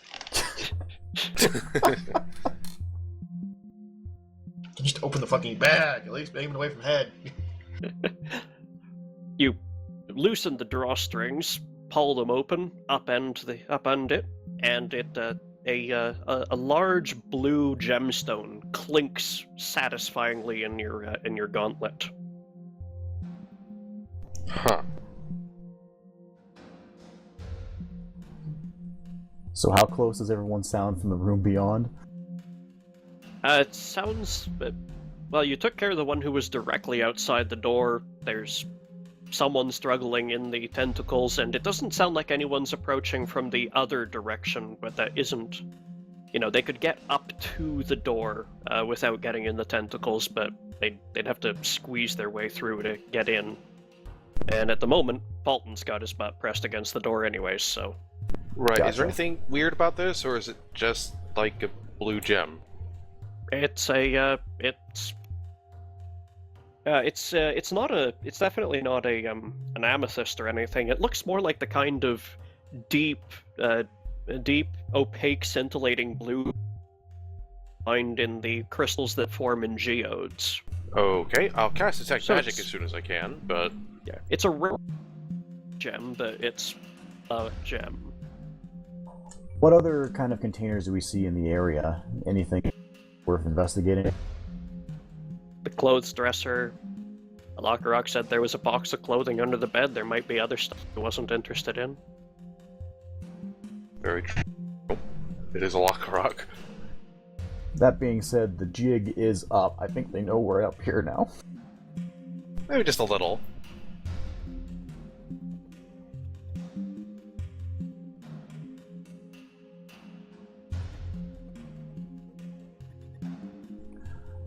I think we should grab what we can and leave for now. Why leave it all? You're the goddamn Inquisition. You have papers.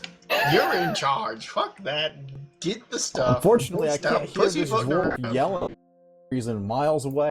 Yeah, stop pussyfooting around and get your evidence. Please. Please stop pussyfooting around and get your evidence, because you keep I like pretending how when you should. how consistently you're misinterpreting what we're saying.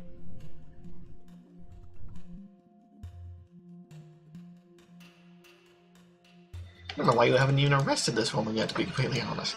Because we have no actual authority. Yeah, we're not the actual Inquisition. We wrote our Actually, words down. technically speaking, you are. You are No, actually. they are the actual Inquisition of an Inquisition that was wiped out to the man. You guys No, killed there's the the golem. last two members of it. The golem is technically actually Look, before, like, before an the wiping Inquisition out. is only as strong as the army or clergy or soldiers that they have. You guys are pretty fucking strong. Let's be honest here. We could probably take this entire town at once. I kind of doubt that. No, We Carry didn't on. nearly get killed by a bunch of guards. Anyway, that's Fulton's turn unless he can still cast Detect Magic, which I doubt it. Between the...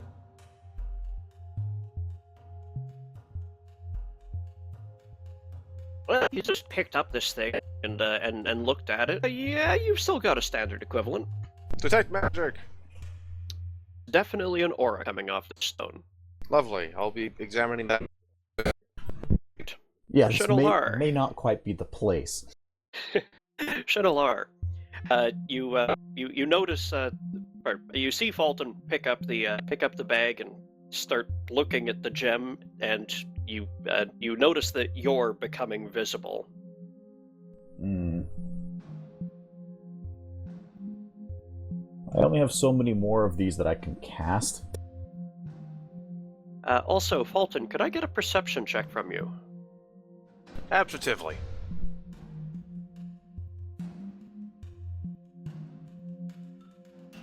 Okay, thank you. Carry on.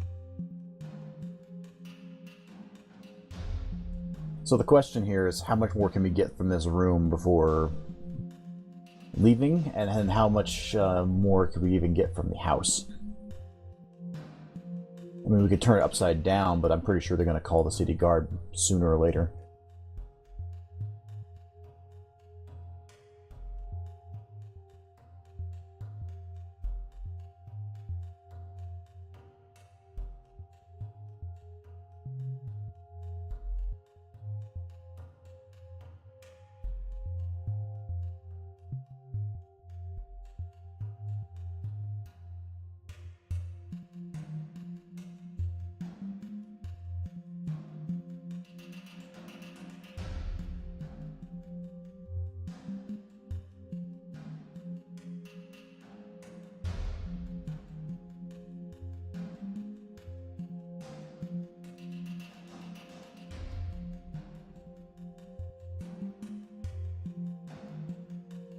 Fulton, I thought that was a question.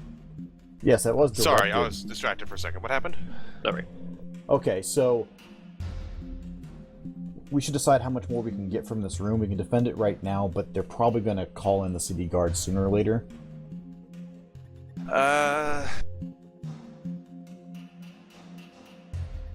However, there's a dresser we've been checked. I don't think Fulton actually knows about the box of clothes under the bed. Probably not, no. If he knew, he would say we should go for that, but he doesn't. Yeah, and I'm not sure Shinolair would really consider it important clothes.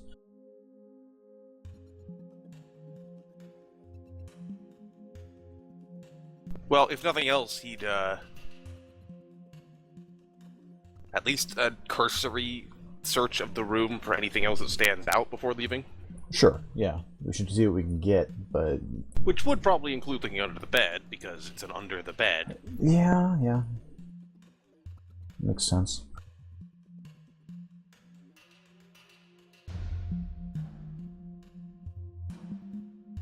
I mean, those tentacles last pretty long, right? At this point?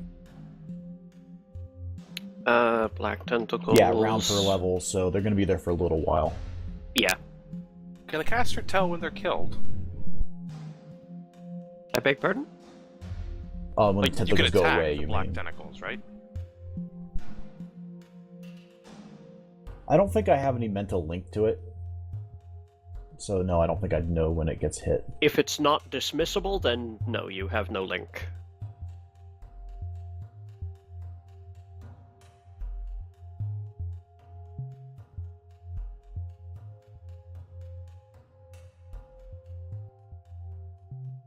So yeah, let's search the room.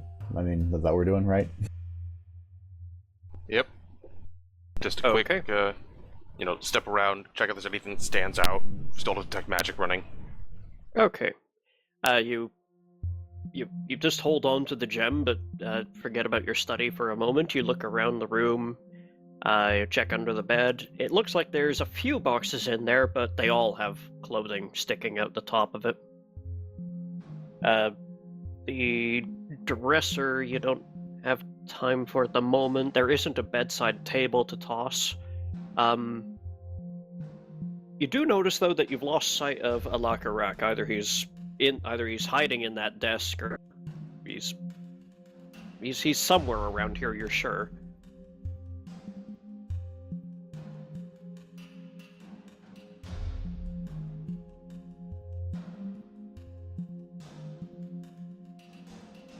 I can always summon them back later.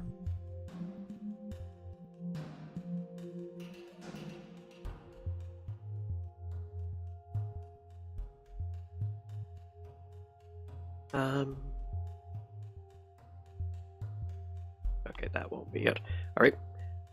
You have another round now.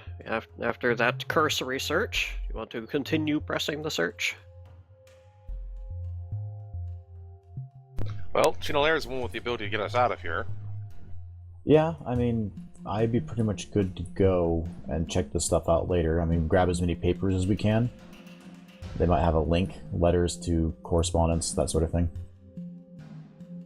Might as well. Yeah, just stuff them in our bag or whatever, and then get out of here for a little bit. We can always come back. Scoop up lots of papers, whatever isn't so, thoroughly stained by ink that we can't read it. Does prestidigitation remove ink stains, by the way? Or is it just gonna, remove the whole ink on a paper? I don't really... It'd remove all the ink from the paper. Okay, so there's no salvaging that. Yeah, so let's just leave them.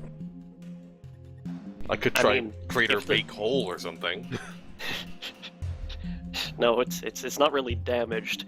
If the letter was written in pencil and you removed all of the spilled ink from it, there would still be a letter there to read, but... Seems unlikely they're using pencil when they have ink right next to it. Yeah.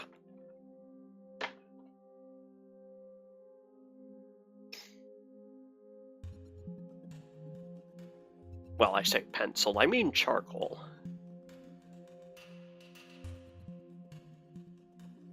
Well, scoop up papers and let's get out of here. Alrighty.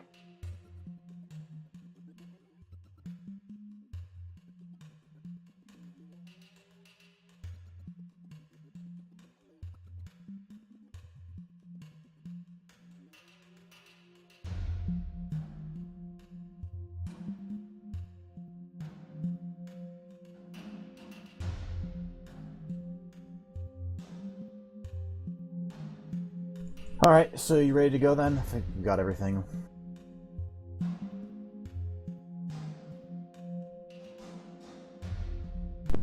Well, Fulton's gonna make sure he's still holding on to that gem. Yep. So Alakarok's just vanished?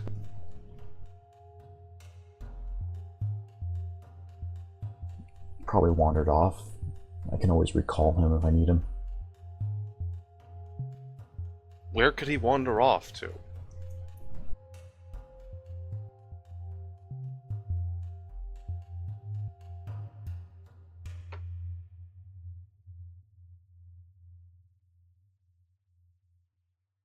To be honest, I'm not really sure. I mean, we got tentacles over there. He just picked a lock for you. Where could he have gone in that time? Down a rat hole. Find some fluffy cloves. I mean, he is quite distractible. Listen, no matter what happens to him, regardless of anything, you can just re-summon this dumbhead. Yeah, he is pretty much invulnerable as long as I'm alive. You pretty much, yeah. There's nothing that can keep him from being recalled to you? You could theoretically put them in like a If dimension you lock box, I guess, but even then he'd still just poof. eventually. The only way to prevent a summoner access to their eidolon on a permanent basis is to put them into a dimensional anchor lock. Yeah. Anchor. Imprison them inside a dimensional anchor. Okay, Yeah. well, I'm feeling paranoid. Indulge And even me then, here. that You technically could wouldn't yell work, at him because once you got too mentally, far right? away, he'd still poof. Anyway. Okay, Ian, repeat that. I couldn't hear you. I'm over. feeling paranoid, so indulge me. You could yell at him mentally, right? I can if he's still around. Yell at him. I mean, do we really have time? I'm feeling paranoid. Indulge me.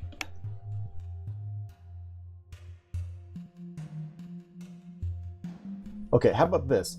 Let's leave, then yell at him. Because the yelling at him doesn't have a range. And I Yeah, can we're about summon to him teleport back. out, so how about you get him right here, right now, before we teleport? He's still in the room, and he can fly.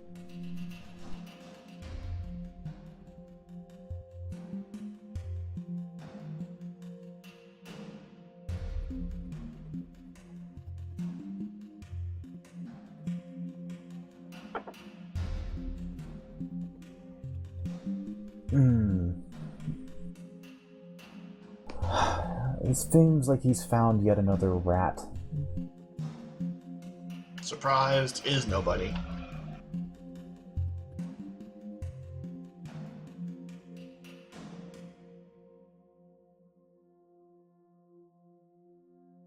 Yes, Shinalar hums to herself for a moment and then announces that Alakarok seems to have found another rat.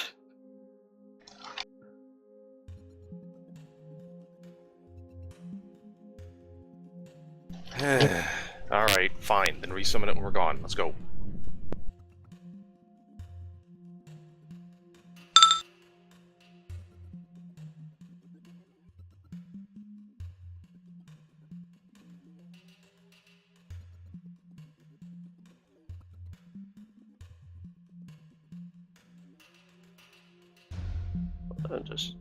Alright. You guys reappear in the basement.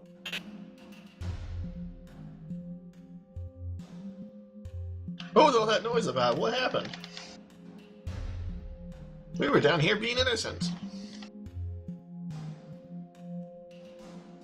The two are still here, and they're both still alive.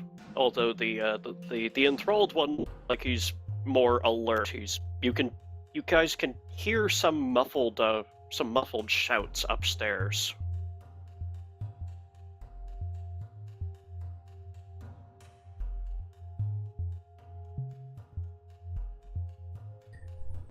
It might be best to leave through the portal rather than the door. Probably. Give her time to, enact an escape plan or move any evidence you haven't grabbed. I would agree that that's probably better than the door, but we don't know how that portal works. Would you rather just fight our way out? I'd rather not step into the void. Lol. Well, then we don't really have much choice.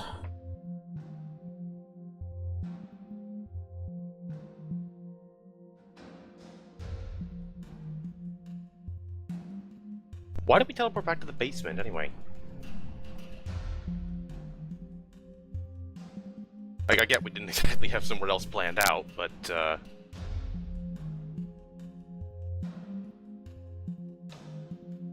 Well, It's partly to check back in on, you know, these two. Partly so we could leave through the front door if we wanted to, and they wouldn't actually know we were up above. Not till later.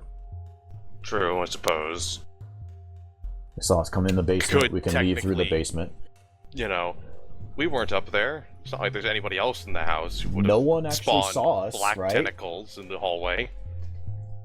No one actually saw you. No, you were still invisible when you knocked that one guard out. Though Yeah, the they- wolf technically did, didn't it?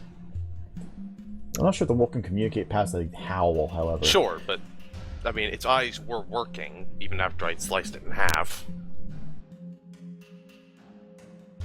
I actually don't know, was it facing us Oh, at wait, all? but 'Cause I it was could still have clattered to invisible. the ground while we were, yeah. Actually, what set it off was being damaged, but not fatally. Hmm. Either way, head back out then. Yeah, let's just open the wall door thing. Yeah, I'll rely on you to push things out of the way.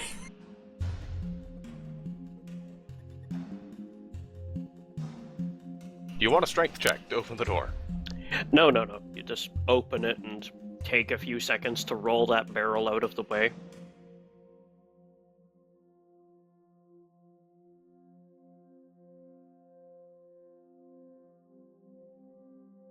You are back out in the non-secreted basement. What are you doing with the two guards?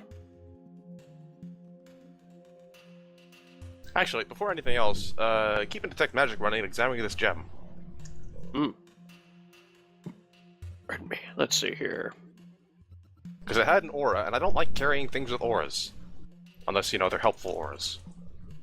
Or you. Yeah, or any of us. The helpful auras. Let's see here. Alright, no, I'll roll you a spellcraft. Yep.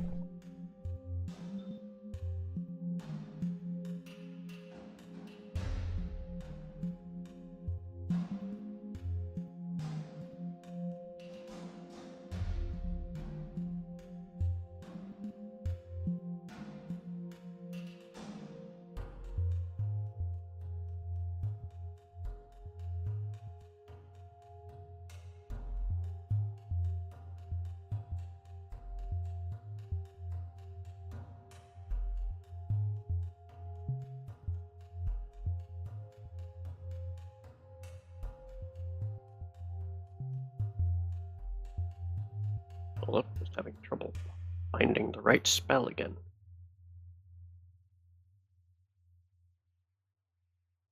Forgot the name.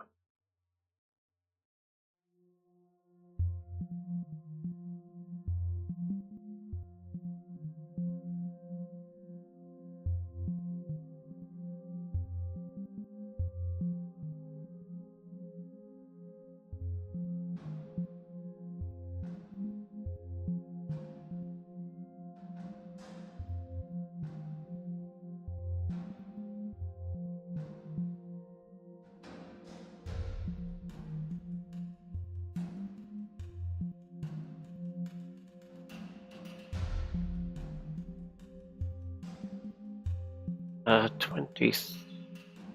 Oh, only a 23, eh? I haven't been having the best rolls.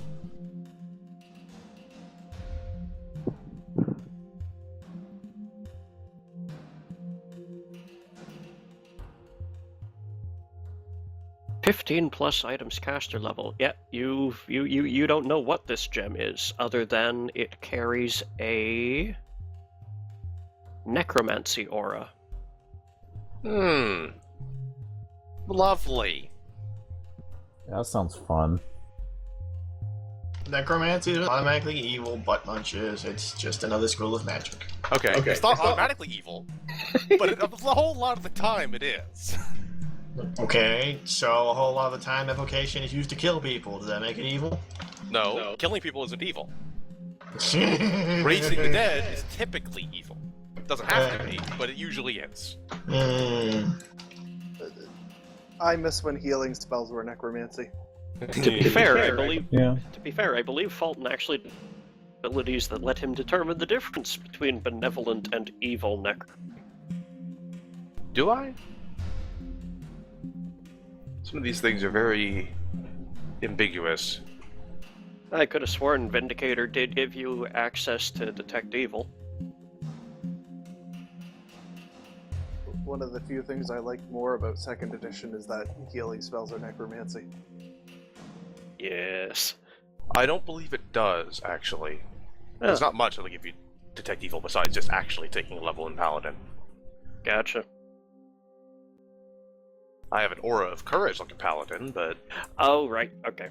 Yeah, it's one of your buffs that give you Paladin levels, and okay, never mind.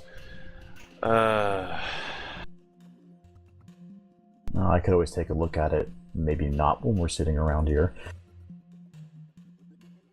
Yeah, you figure it's only a matter of time before someone, if someone isn't already looking for you to. Oh, there we whether go. Assuming that you're. I was checking if cause I had a of spell disturbance. still prepared or not. Right? Because we need the gem, but I'm not carrying something with necromancy on me. Not, Mm-hmm. you know, blind. Yep. What does this one do again?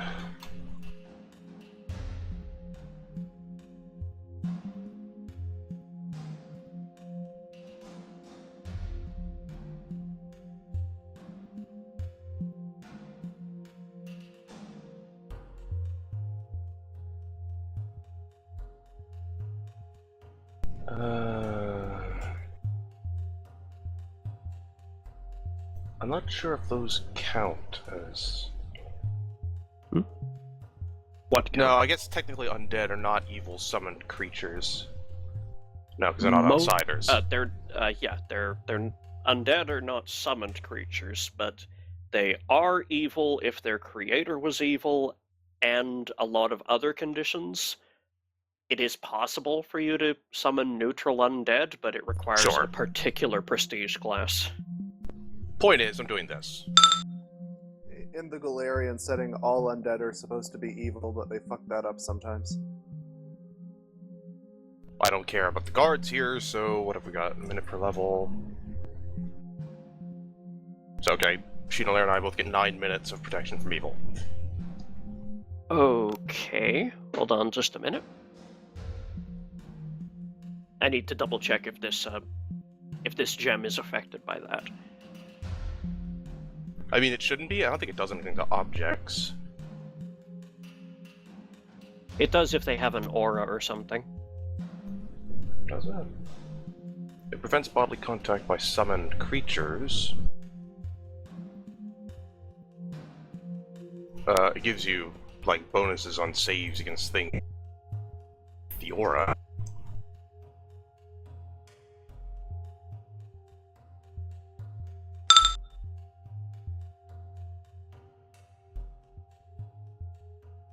A true neutral lich? What? One of the adventure paths has it. But James Jacobs didn't catch it and ranted about it on the boards one time. I guess it's just I wanted to live forever. Or his alignment changed after he became one. Yeah, I suppose that's the thing.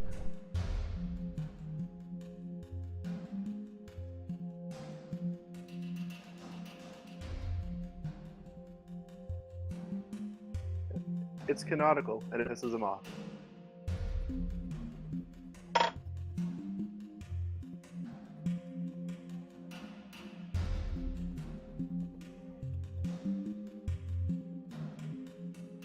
All right.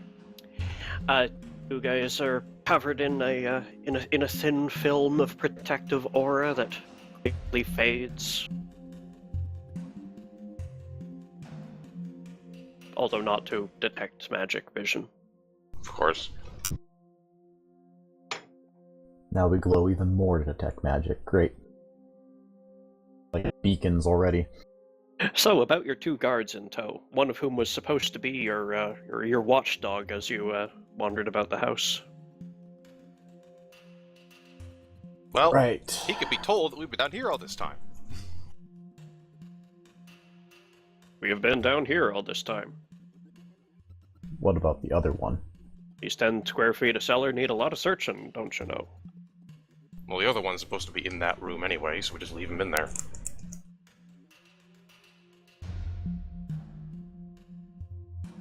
Works for me. I'll give the other one a look.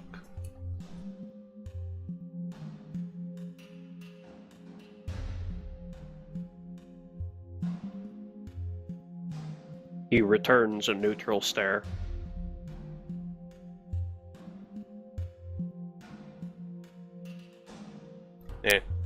After Rowan, Fulton doesn't care enough, so he'll just leave him in the room.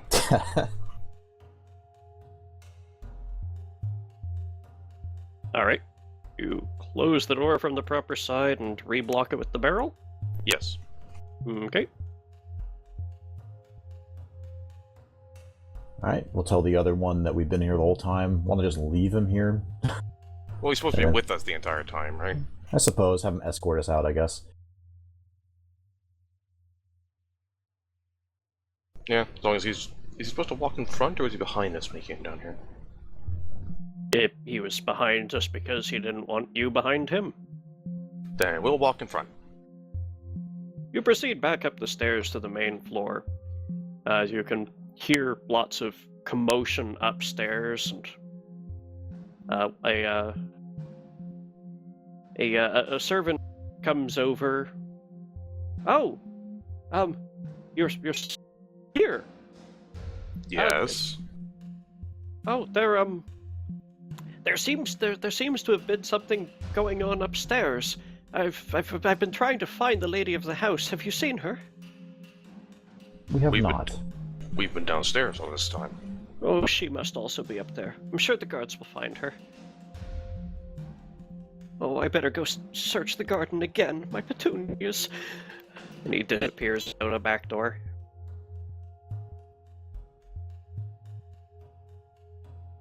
Now, do we wait, or do we leave now? What were we waiting for? Someone with a bit more reliability to see us, having not been up there.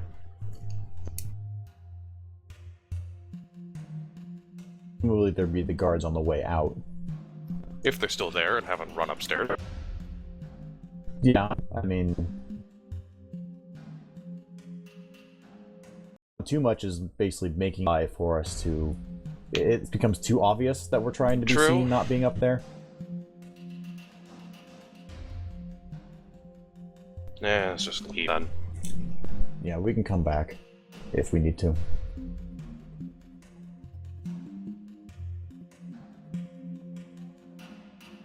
Stuffing your ill-gotten correspondence in a backpack or something? Yeah, Paper sacks. yeah. I'm Okay. just presuming that she know I put hers in her haversack. Alrighty. You head to the front door. You can see that there is a guard standing at the door, constantly looking out through the window in it and looking back in the house. And he sees you guys coming and takes posture, and then visibly thinks better of it and sheathes his sword. Sir, madam.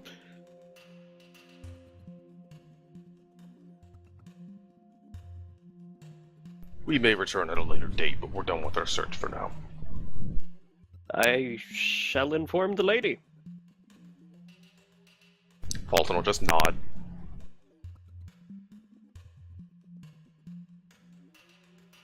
She know I really won't say anything, so... He opens the door for you.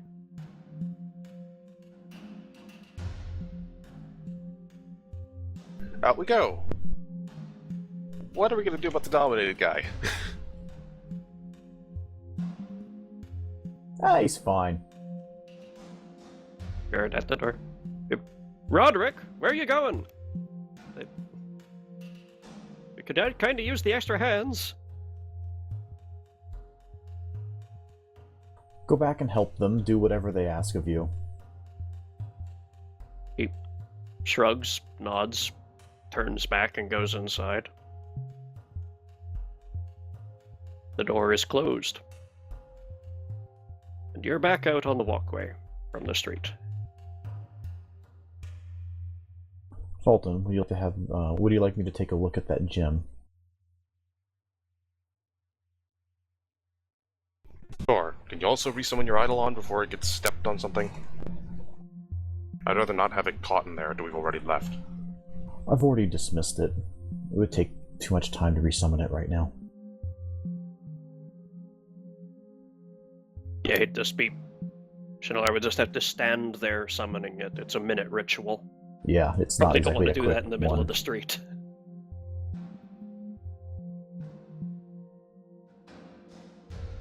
Fair enough.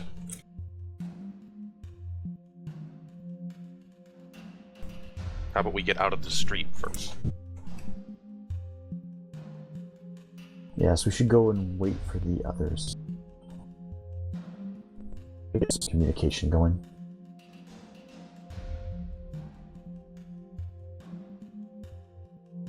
Well, we've had a few different inns. Actually, supposedly you've still got a night's rent worth at the Ugly Pony. Although I think you were trying not to be seen there again. You only bought a single night's stay at the Repentant Hound, however.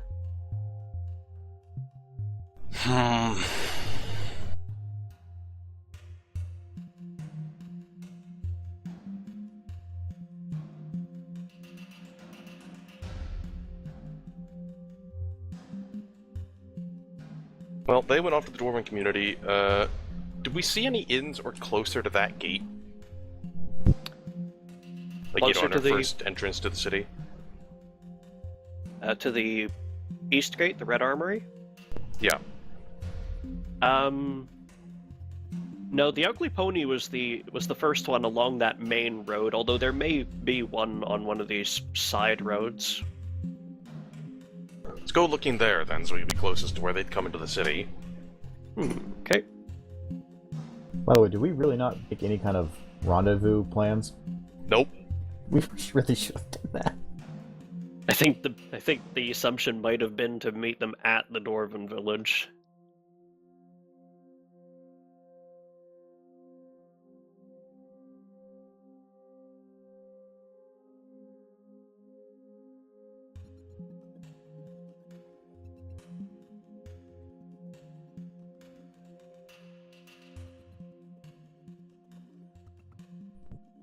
Character, what do you want to do? Like, what are we doing? I Which don't direction know. you wanna... Okay, great. Let's head in that direction then. If we find an inn near the gate, we'll go there. If not, we'll keep walking. You find an inn near the pier side. The most of the warehouse district is on this coast down here, but there are still there's still piers and such like along, and you find a place right on the shore that the street right here is actually well above the water. It's a very sharp slope down to the water, so this inn is actually built on top of what's clearly a shipping warehouse. It is called the Hard Tack.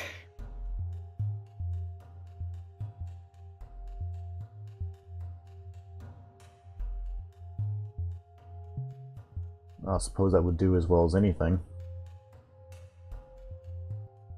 We'll see why not.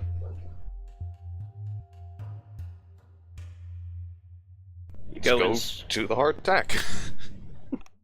You go inside, and there's a very big it seems like a drinking hall. There's a big open room with a big open open circular fireplace in the middle, and there's rooms all around the edge, and a bar on the on one side. There's a man behind it, human, very tall, very broad-shouldered, with a tattoo of an upside-down anchor on his chest, covering his whole chest from shoulder to shoulder to navel.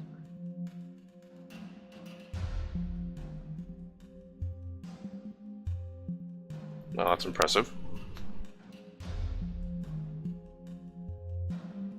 Oh, what ho! We don't get many of the clergy folk in here. No. It's early to start drinking, even for those who aren't. What can I do for you?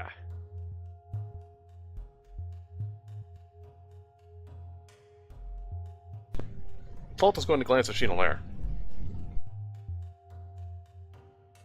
We have nothing better to do than wait. 2 separate rooms. Wouldn't mind to have some time to rest. Certainly. Oh, yeah, I've still got 2 open rooms. Let's see here. If you just want a private bed, that'll just be a pair of silvers for each of you. But bear in mind, rates are cheap because this place gets noisy in the evening. Shouldn't be a problem. Right, have it your way. He takes a few measly coin from each of you. Just come on back to the bar here if you want drinks. Got all kinds. Even got elven beer. I'll have to come back and look at some point.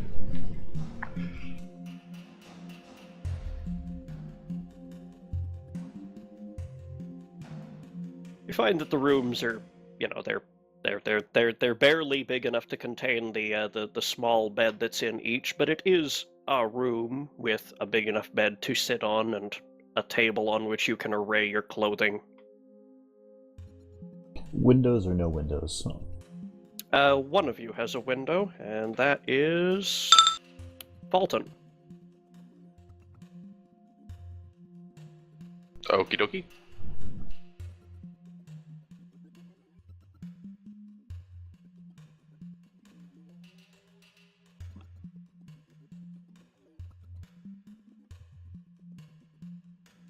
Well then, I think I'm going to turn in for a slight bit. It's still the early afternoon, but you had a stressful day. You became members of an Inquisition. That must have been a hazing ritual. That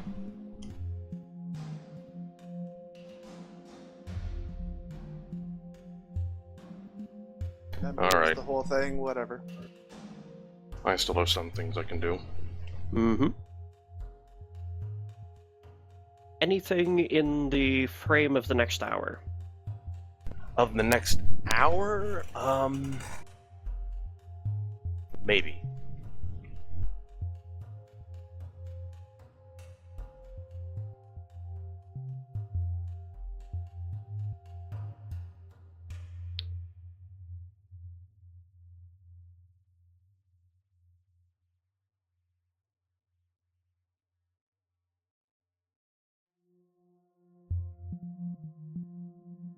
Yeah, Fulton was actually going to use his other casting of Commune. Which, 10-minute casting time, but that's within an hour. Alrighty.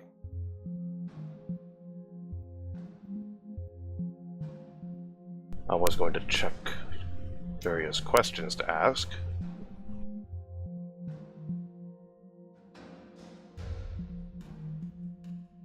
Okay. You contact your deity or agents thereof, ask up to basically your level in yes-no questions, which can be given slightly slightly more complex answers if they really can't be answered yes or no. Be back in just a second while you think up your questions. Oh boy. Okay, let's see here.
Okay.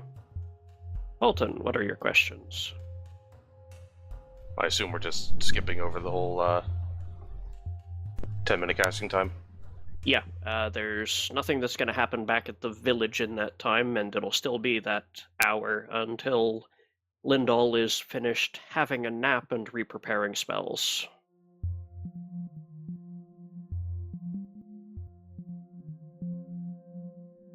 How many questions do I get again? It's caster level? Yeah. One question per caster level, one per round, and if you spend time dithering and conversing, that wastes your opportunities. Right. Oh, I've got a few written out, and a few are going to have to be, based on what answers I get. Yep.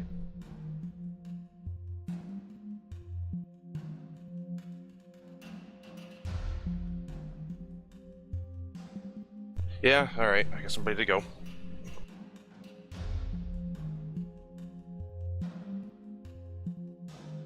Just let me know when to start, I guess, because, no pausing. Go wild. Is Kodak the hero in Harrogate?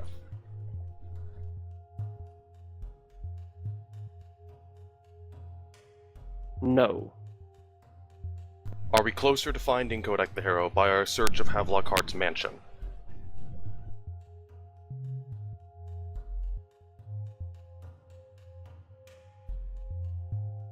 No. Are we closer to finding Kodak the hero through Lindahl and Gorazin's trip to the Dwarven settlements? Unclear. Should I presently trust Gorazin Gravelgrip? No. You are not a Unclear. god. I am Duke. Should I presently trust Lindahl of Knight's Reach? Unknown. Should I presently trust Chenalair? Fuck no. Quiet you. No.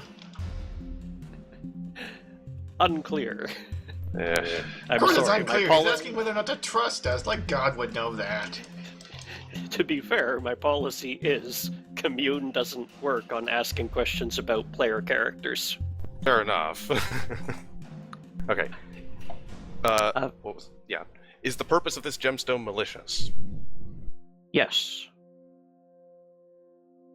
Fulton, could I get a perception check from you? Sure. I have to switch to inventory. Yep.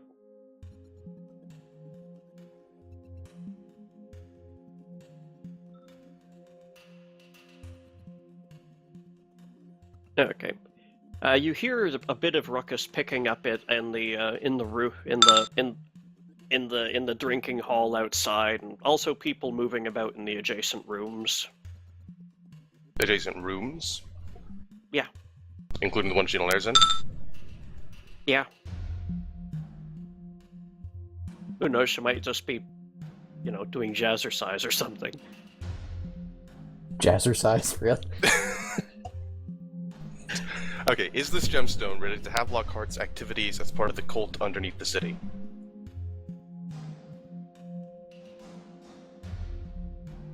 Some.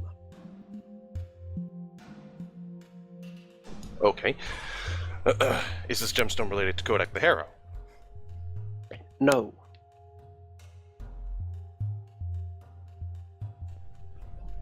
Is this gemstone any sort of contingency for Havelock Hart?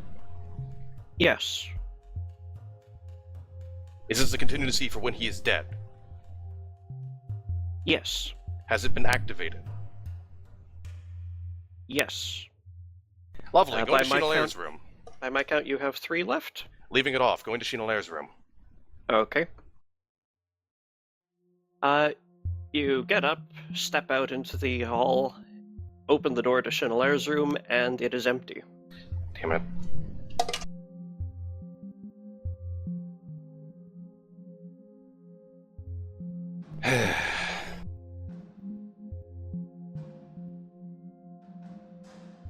Okay, looking around. You'd have noticed her if she was in this hall. It's not that busy yet. There's just some loud I realize. sailors. I mean, I'm looking around the room. Yes, I know. This drinking hall. Or in the room? Okay. I was going to her room. Okay. In her room, there's a bed, there is a small side table.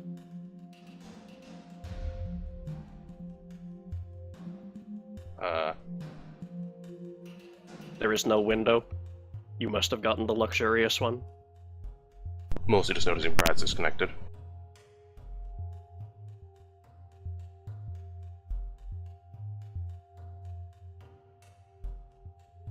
From the different timing in the Mumble and server disconnect, he'll probably be back in a second.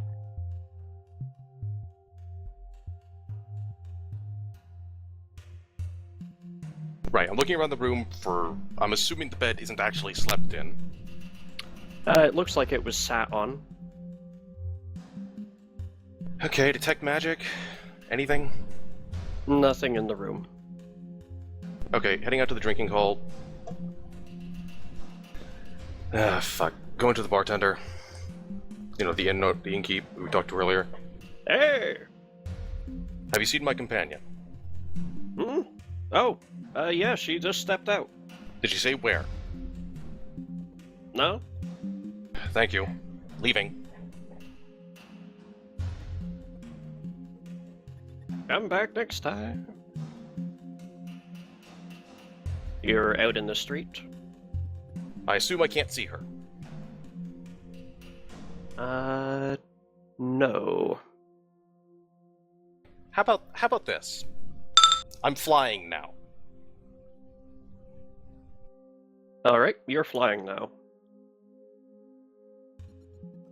I'm going to fly up and move as quickly as I can over all the nearby streets looking for anyone dressed like Sheena Lair, because she's kind of noticeable like that.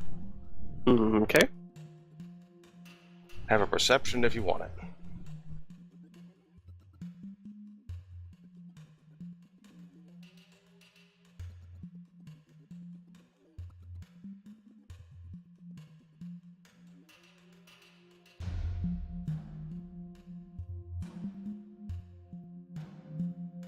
Let's see.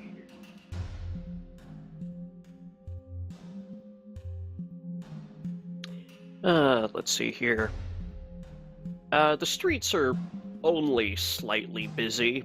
You don't notice anyone in Chenelair's style of cloak out in them, nor in a couple of the alleys you happen to pass over.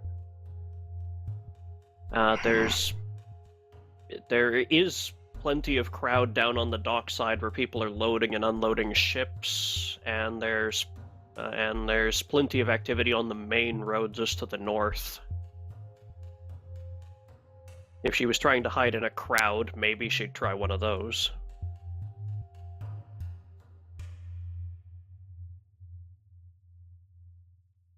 Damn it, detect magic is only 60 feet range.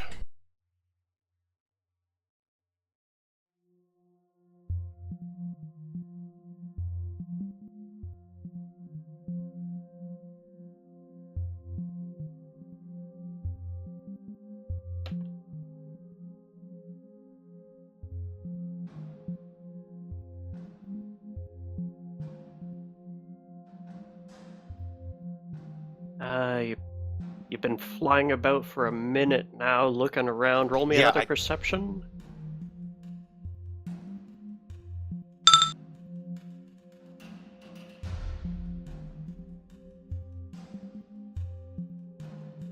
Okay. Checking the docks. I too like to look around the place with my liver. You swing down over the docks, and there's lots of people loading ships, unloading ships. But there's a big ruckus as people notice that there's a man in plate armor flying around with angelic wings glowing around him. Lots of people look up, point, and shout. And one more perception.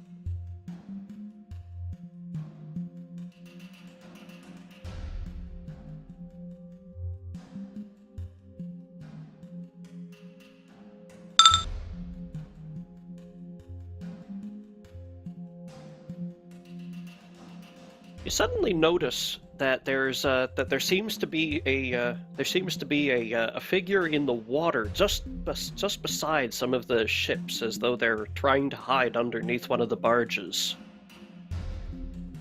Right, going for that. All right, it takes you a second to clear the distance.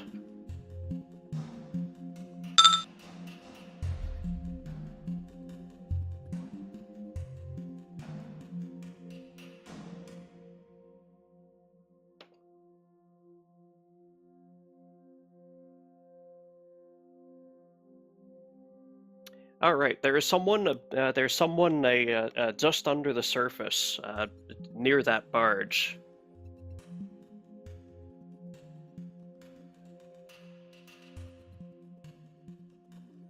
Can I see them?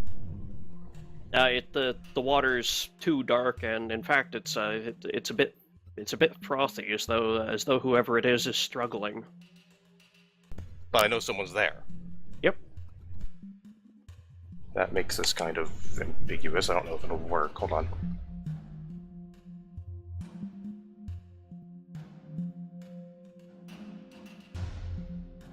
Chenelaire, could you roll me an escape artist check, please?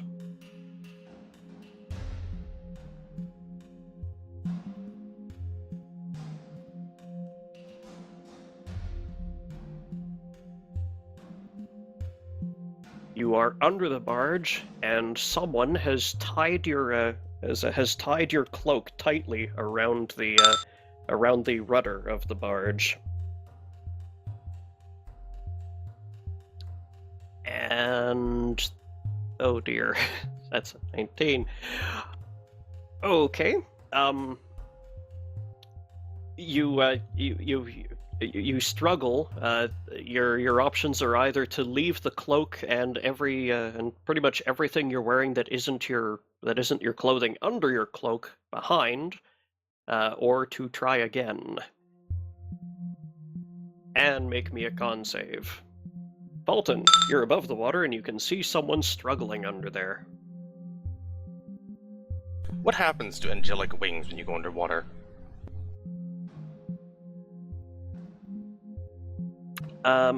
It gives you flight, right? Uh-huh.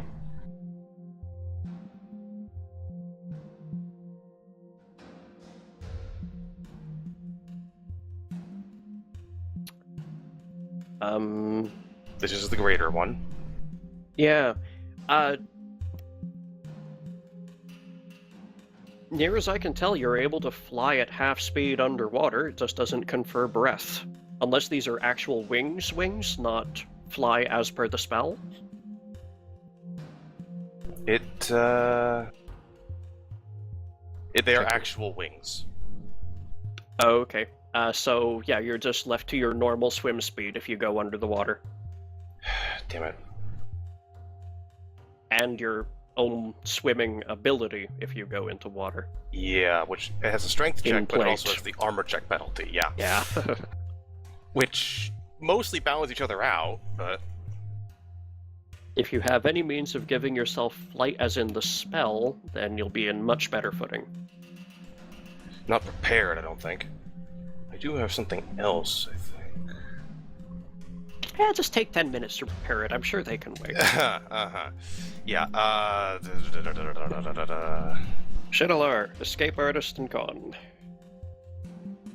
By the way, this is actually escape artist is at -1. I forgot the chain shirt actually. Max dex bonus or armor check penalty? Armor check penalty. Great.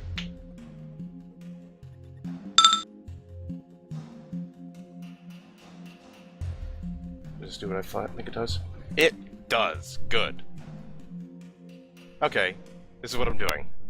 Okay. Righteous Might, now I'm going underwater.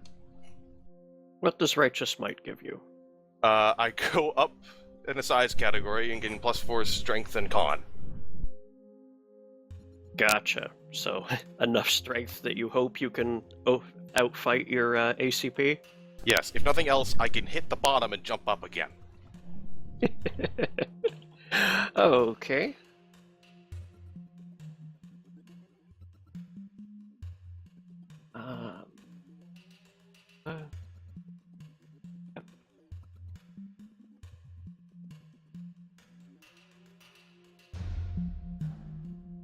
Okay. You dive into the water. I have edited my ability status on inventory. Okay. So, now that you're up nice and close, you can see that you pass very close to Shinalar. She is struggling with her clothing, with her robes that have been tightly tied around the rudder of this barge, and she's fighting with it. You can try and assist her to untie herself, or you can try to simply tear her clothing to get her cloak to get her out of it, so she can get out of the water. With all apologies to Shinalar's cloak, it's getting torn. You don't want to Okay. assist her abysmal rolls? Yes. Or you can try to, you can simply tear it yourself, or you can assist her escape artist check. It's getting torn. Okay, do that, and then make a swim check. What is the roll for that? Just strength? Just strength.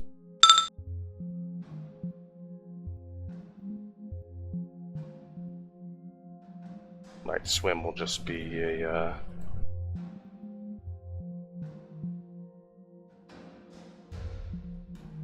with that +4.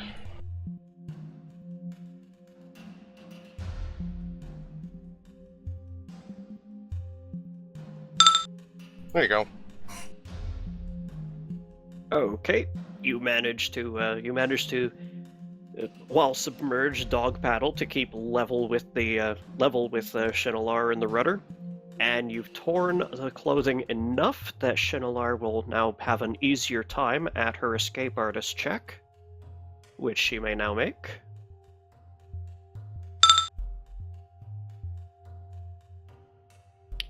And which she does make. Now, Shinalar, con check, and then you can try to swim to the surface.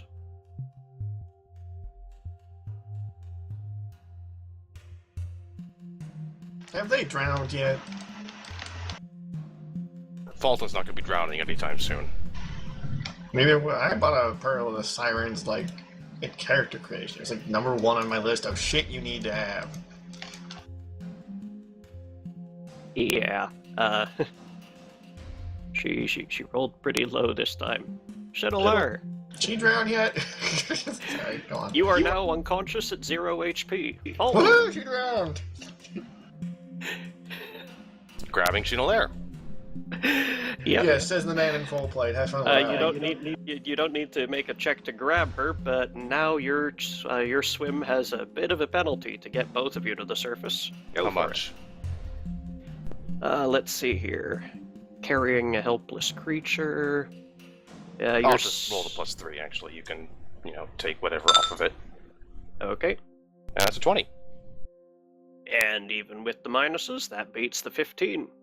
You drag yourself to the surface, and after a bit more struggling, but because you're not trying to gain altitude, you get over to the shore. Shinalar is at -3 hit points by the time you get there, though. Lucky fuck with his natural 20. Yeah, let's just remember that I'm a cleric and go with some cure spells. Go for it. What does a level 3 one get you? I forget. Level 3 should be 3d8 plus CL capped at 15? 10? One of those. I don't know. I'll check it, actually. Okay.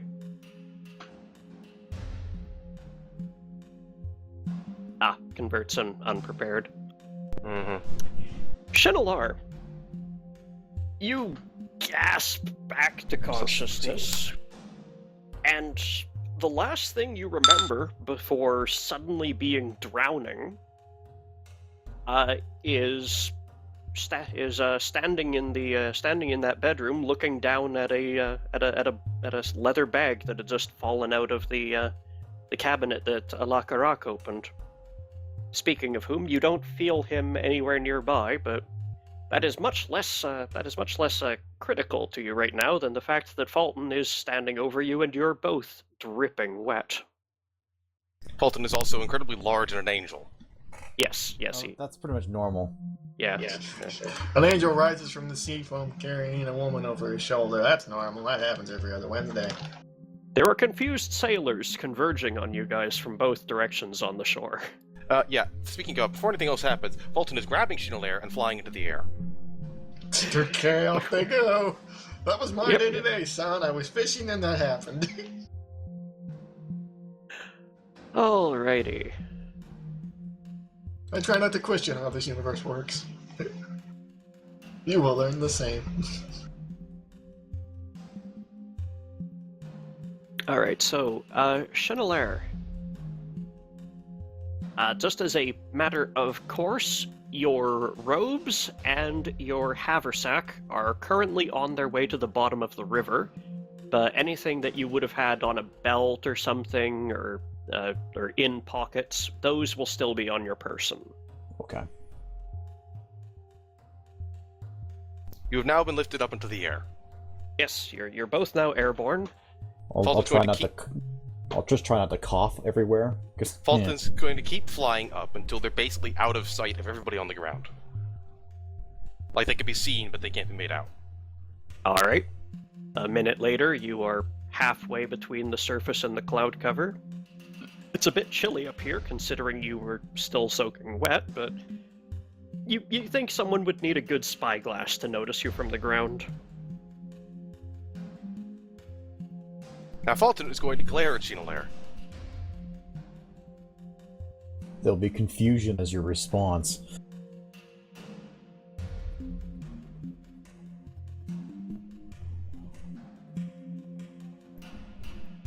Who was there when we joined the Inquisition?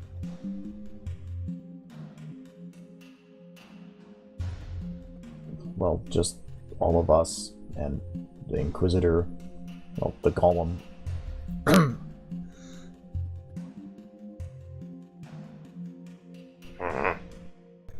Clarify all of us. Lindal, Gorazin, yourself, and me. As Do you remember the specifics of the ceremony? does writing on a page count as a ceremony?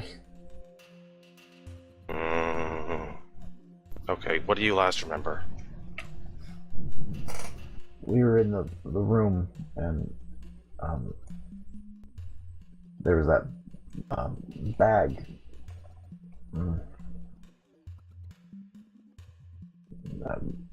What happened? I was going to ask you the same thing.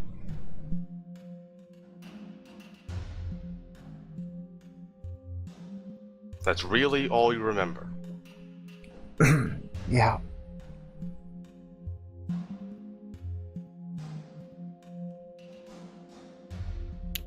She seems as honest as one can be while their lungs are still half full of water. Do you remember what was in that bag? Never opened it. What would you do if I told you right now to summon the Lockarock? I'd rather you set me down first. If that wasn't an option, I would advise you to look at your clothing.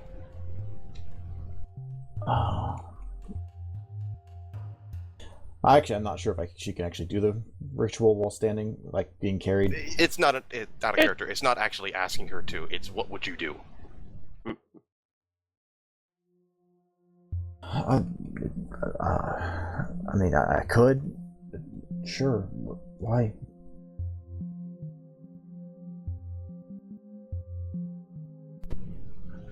Well, it seems you were possessed. And FYI, she could do it, she'd just need to make a pair of concentration checks.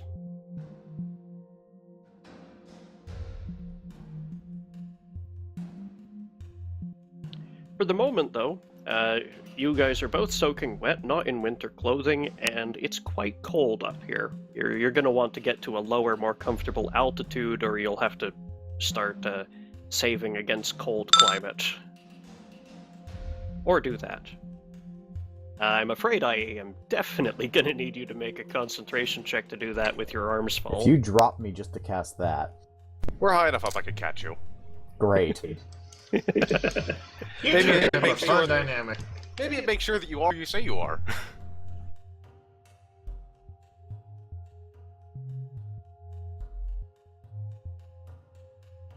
What's the concentration check? D20, caster level, and ability score. Okay. Yep. I shouldn't really have a problem casting it. Oh, so I have a bonus to concentration on one of these items. Currently, you're technically grappling someone. Suppose I am, technically, because I have to carry her. Yep.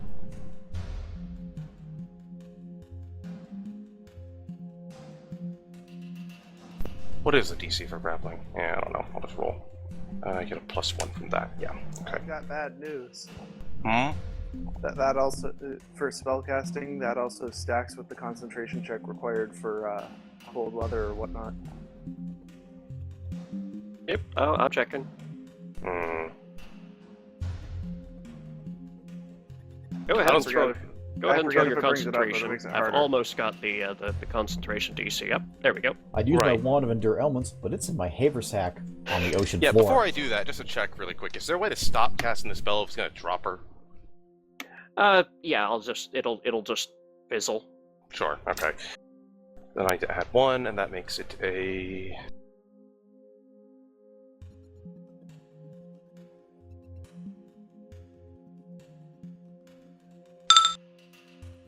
Let's see here. Communal is 2nd level.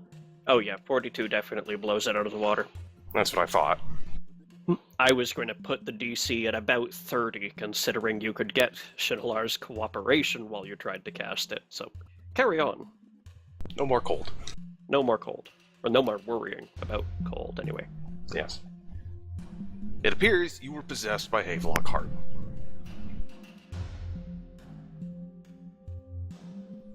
Are you sure? Mm. Considering how strangely you were acting, did I direct Mayday? Where is he now? What happened to the bag? Fulton should still have the gemstone. No, No, you gave it to you gave it Shinolar to when you her. were leaving the No, I building. didn't. I specifically did not. Oh? I asked for it. You said, like, for her to study it, and you said No, sure. I didn't give it to her. Because I said, let's get out of the street first. You were still in the basement when you asked her to take a look at it and handed it to I her. never did this. I specifically never gave her the gemstone. I held on to it till we got in the street because I looked at it again, and then she said, hey, give that to me. I said, no, let's get out of the street first. I assumed I still had it, because I was asking, is this gemstone during the commune? Oh, okay. I had understood that while you were in the basement, you I had let never her have a handed look it at over. it. Yeah, I that's did what not I let that thought, out of my too. sight. Okay. I get paranoid about these things, okay? Right, okay.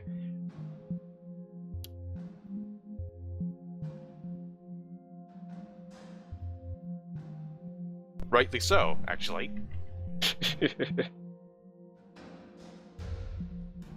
Alright, so. We were operating on the assumption you let her have a look at it. No, Right. I never gave it to her. Never. That was never out of Fulton's possession.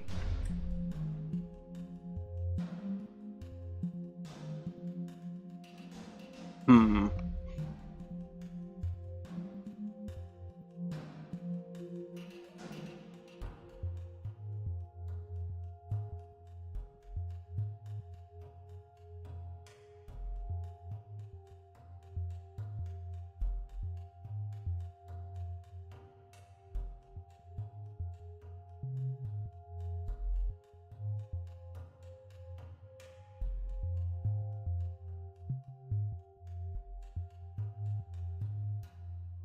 Yeah, because if so, he wouldn't have made a break for it because he needs that gem. I was keeping it specifically for asking in that command, hey, what is this thing? Right. I hate the idea of doing a rewind.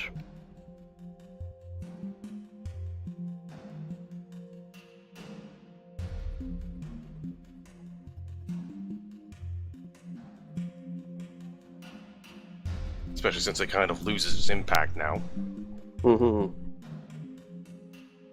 Well, I'm sure we're all competent actors as far as in and out of character knowledge.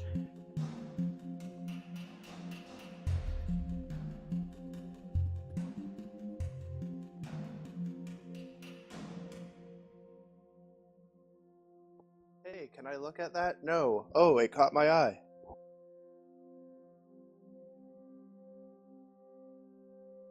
Fulton's kind of been suspicious of Shinolera ever since she wouldn't call for her Eidolon, which seemed like a thing that literally you could say mentally, come here, and he will. Yep. Let's see here.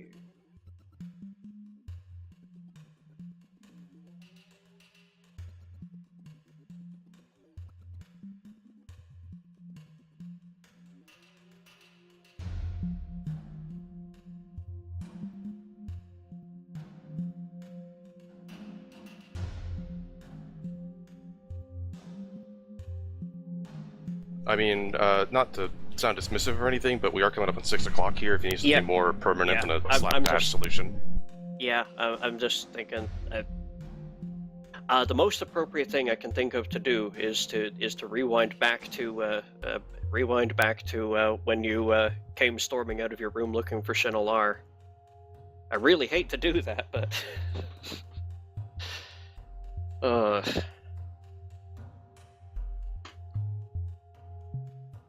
is I leave you bunch for a session, and you get possessed. Hey, Fulton's being competent. He noticed, like, immediately.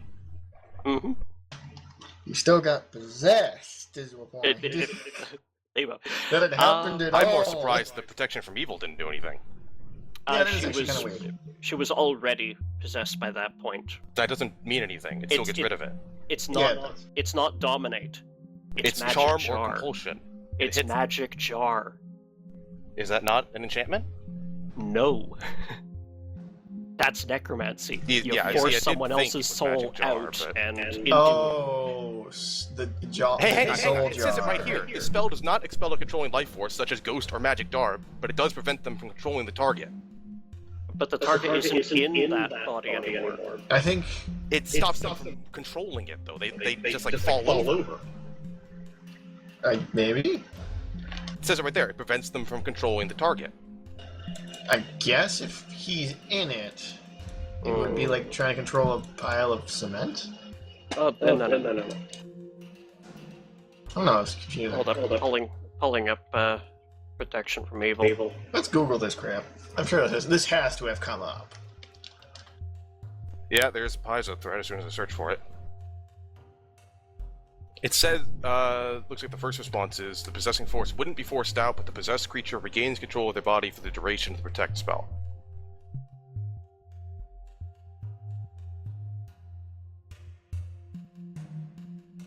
But then, that's actually not... That's what they presume... Yeah, there's no official response, that's annoying. Yeah, the soul is actually the possessed soul is actually pulled out and put into the jar. Yeah, It's sure. if you dispel on the jar, or you recognize the possession and you dispel that spell on the possessed, yes, that ends magic jar as it says.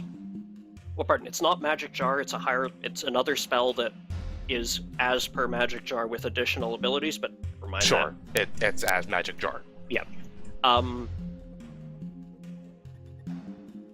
Yeah, they do not specify what does prevent them from controlling the target. Because there is, if it prevents control, then the body should just fall flat on the floor. Yeah, that just sounds the most. I mean, she's not in it, so she can't make any kind of motion.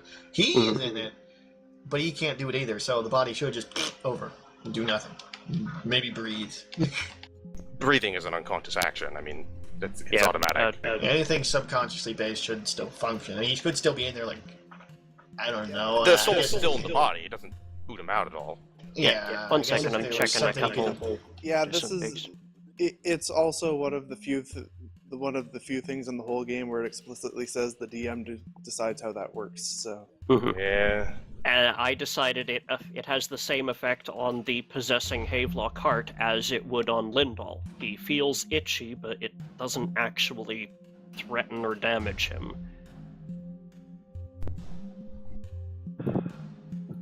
Yeah. On the other Okay. hand, if you fired up Detect Evil, the jar would ping evil, but so would Shinalar. Don't have Detect Evil, unfortunately. Yeah. That's why you're not a paladin. No, he doesn't have it because he's not a paladin. He's not a paladin Yeah. because he doesn't have it. I mean, I could cast it. Aren't paladins like chosen by? Like, you can't just become a paladin. Technically, they're like, chosen by deities things. So I was always of the opinion if you couldn't just naturally do that, you can't be. Aaliyah just became one. Shush.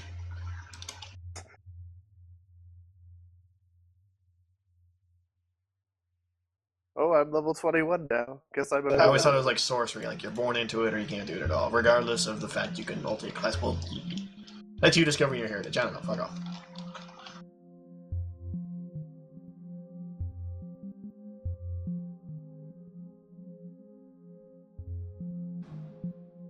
Yeah, the problem here is that it is the difference between domination versus possession.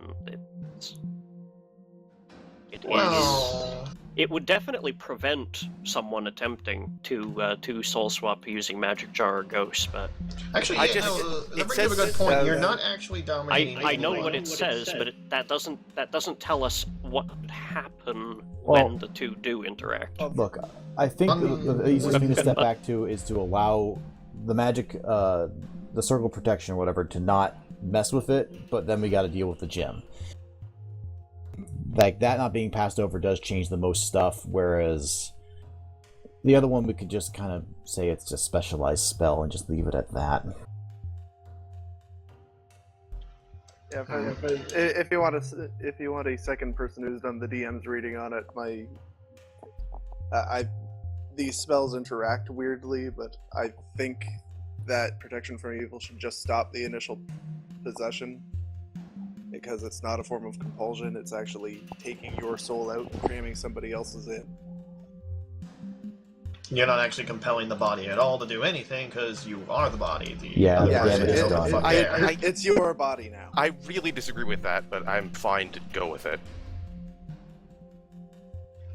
Because I mean, it wouldn't have that line about preventing them from controlling it when it says there's already a controlling life force inside.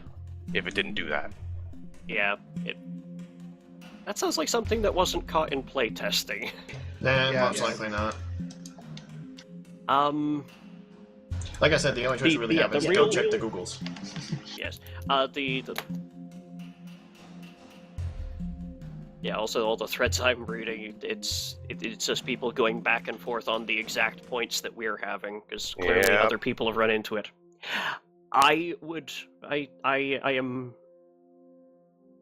It pains me quite a bit, but I am willing to rewind to the point where Havelock went and tried to do a runner with the jar while he noticed that Fulton was talking to himself in the adjacent room, and not making a runner for it.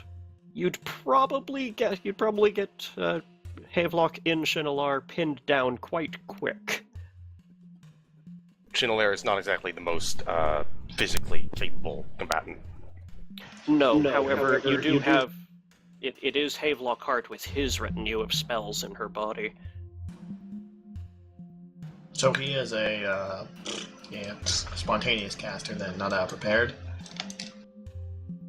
I'm pretty sure he'd die. Any prepared spells you have go away. I'm pretty sure. Oh yeah. When you guys met him in the council chamber, Lindahl passed on the check to determine he's an oracle of some kind. Right, Oracle. I was trying to remember what the hell the spontaneous version of Cleric was. Oracle. Right, so he is spontaneous, so he will have access to his full power to bear against you while you pin him down, whatever that's going to wind up meaning. I'm pretty sure if you die, all of your spells for the day are wiped, whether you're a prepared caster or not. True. Mm. I mean, that makes some sense, but... I'm pretty sure it just wipes all. So of if he spell is an slots when you oracle, die. he does have access to extraordinary powers that aren't like daily use. Like he can just fart them out whenever he wants to, kind of thing. Those would go away too. They they count as spell slots for. No, not For the that. I purpose mean, of like, preparation. Yeah, use per day abilities. They expand yeah, no, those when would go you away. die. I'm talking about like, there's like, I don't know. I swear there's one that just gives you claws. Like you don't have to activate it. It's on a use day. You just grow claws. Class features you keep if they are not limited uses. Okay, so just Any limited use per day stuff, with some exceptions, pretty much goes away if you die and you have to wait till you prepare spells. I'm just saying he might have stuff that doesn't go away. Anyways, Well, he has her now. Yes. Like, assuming we went down the path we've already gone, he still has she on hand. who has her on hand? What? Yes, he is Fulton. ambiguous. Fulton. Yes, was if we've come Fulton. down this path, the idea was that that Havelock has taken the gem, hidden it somewhere around the docks, went to drown Shinalar, and then transferred his soul into some hapless sailor on the shore to grab the hidden gem and make a run for it. So However, a major change This would assumed that Shinalar had the gem. be... Yeah. And that's basically the point that we would rewind to. As painful as that is. Yeah, it would change a lot. Yeah, I'm gonna have to rewind. It would just change a very great deal. Like, I can't see the scenario happening. I can twice. see the scenarios where Havelock and Shinalar's body gets away with the gem still. Going back to there. But So, Fulton saw that. Well, what would he do is the question. Like, okay, he tries to please run let for Brad it. finish. Sorry. So Fulton saw that Shelinar was in danger, so he flew backwards around the world really, really fast. Yep. Lol. That's not the crest of Iomedae on your chest there. Why is it an S? It's not an S. It's a symbol for hope. No, it's a fucking S. Alright, so as the persons most directly impacted by this, Ian, Chris.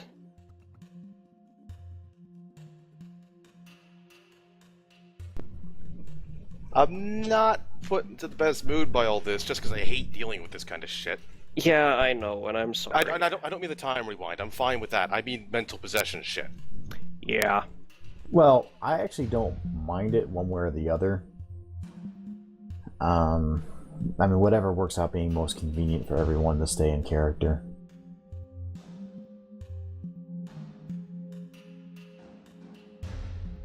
I mean, on the one hand, it was a kind of a ambiguous character error that I probably could have clarified more that led to the problem. On the other, I don't really want to risk actually having Shinolar be lost and possessed for God knows how long. Well, to be fair, if he's going to go with the same plan, she won't be lost for long. She'll be dead. Yeah, which is worse. No, actually, dead is easier to deal with. No, It is actually, resurrected. dead is easier for us to Like, it really Still. is easier to fix death versus possession. Oh, she's dead. Boom, she's back. I mean, as weird as it is, I'm okay with my character dying if it's furthering plot. Yeah, Like, that's I'm fine. actually on that boat too, weirdly. I mean, my character, not yours. I can raise the dead for cheap. It just takes time. I can't raise dead by shooting that them, is not the unfortunately. issue under discussion. I'd say rewind just to avoid Fulton's distaste for the whole possession thing. And see if you can stop it. The possession thing is happening anyway. Well, I know Right. that, but what if you grab him? If this works, if the rewind works out in your favor, you've stopped him and no one's possessed. If it doesn't, basically Honestly- the same scenario happens all over again where he tries to drown her and yada yada. Stop.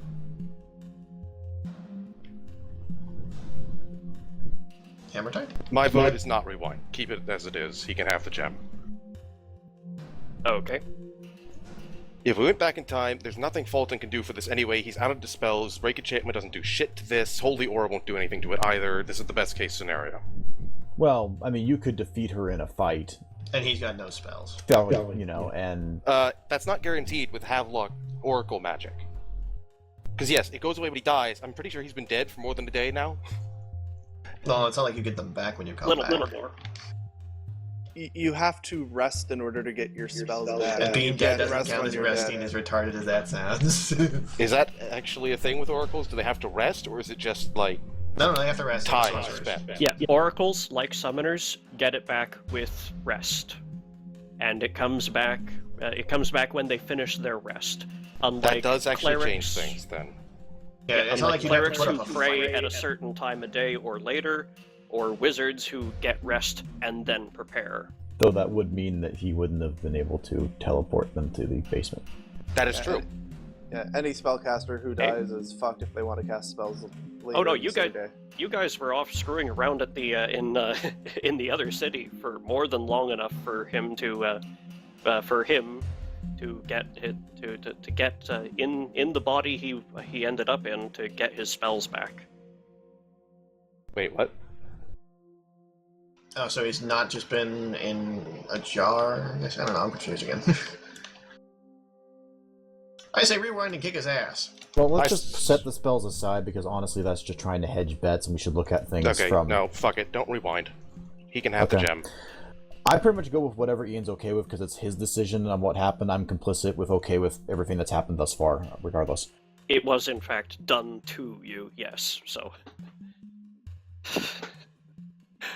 to be fair, it was a die roll as to which of you were going to get, which of you they were going to try to possess, because, well, you can't tell the difference between creatures of nearly the same HD. Now I just wish he tried to possess me so I could crucify his immortal soul. Yeah, it would not have gone as well. Even with it being a persistent... I'm trying to find it. I keep on closing the freaking tab. It is on the cleric spell list, but it's not showing up reliably. It's a cleric spell? Cleric, oracle, and witch spell, yep. Hmm. It's a 9th level magic jar, basically. It's a variation that, in addition to the ability of magic jar, you can also force a captured spell from a gem into someone's body instead of transferring only yourself. Well, I don't see that on the spell list. Yep, trying to pull it up here.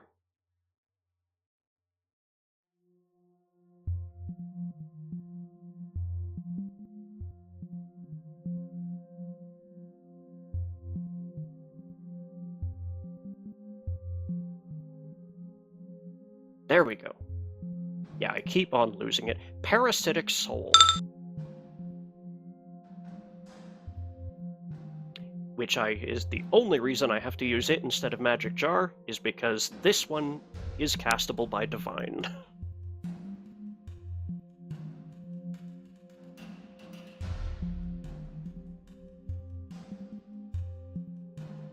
It's not actually on just the actual spell list. That's weird. It is in a Paizo campaign setting, Horsemen of the Apocalypse. I think it's just an editing error on the SRD. Probably. It's not showing up on the Cleric and Witch lists. They do have a lot of those, and I try to send them an email whenever I notice one. Well, in any case, we're not rewinding. Okay. To be fair, it is easier for you to find. You should be able to find Havelock, but you'd have to go find him. Also, your commune told you that it may not be like. Yes, he's an evil person here, but there's more than one of those running around. Yeah, he's not really the person we're here for. Fuck it. He can go take vengeance on us later. I don't care. I can't be bothered. In fact, we're having this much trouble finding one fucking guy. It's already a problem. You can take over your body next. You can try. I'm a dwarf. How about I just rip his spine out through his teeth instead? If you can find him, you're welcome to. I don't care. Alright. So, apologies for the kerfuffle. Happens. And I will see you all next week. Yeah, that's when he See you takes next over week. my body, realizes next I'm no week. more powerful than a commoner, and kills himself. Oh. He'll probably kill himself anyway once he notices it's you, just to, get at you again. Yeah. Oh, look who I have. Hey, look, a spike. This clown again? God damn it. Where's a tall cliff to throw myself off of? Shit, Heatherfall. I know, I'll insult the dwarf some more. Alrighty. Have a good one, everybody. Toodles. Night. Night. Night.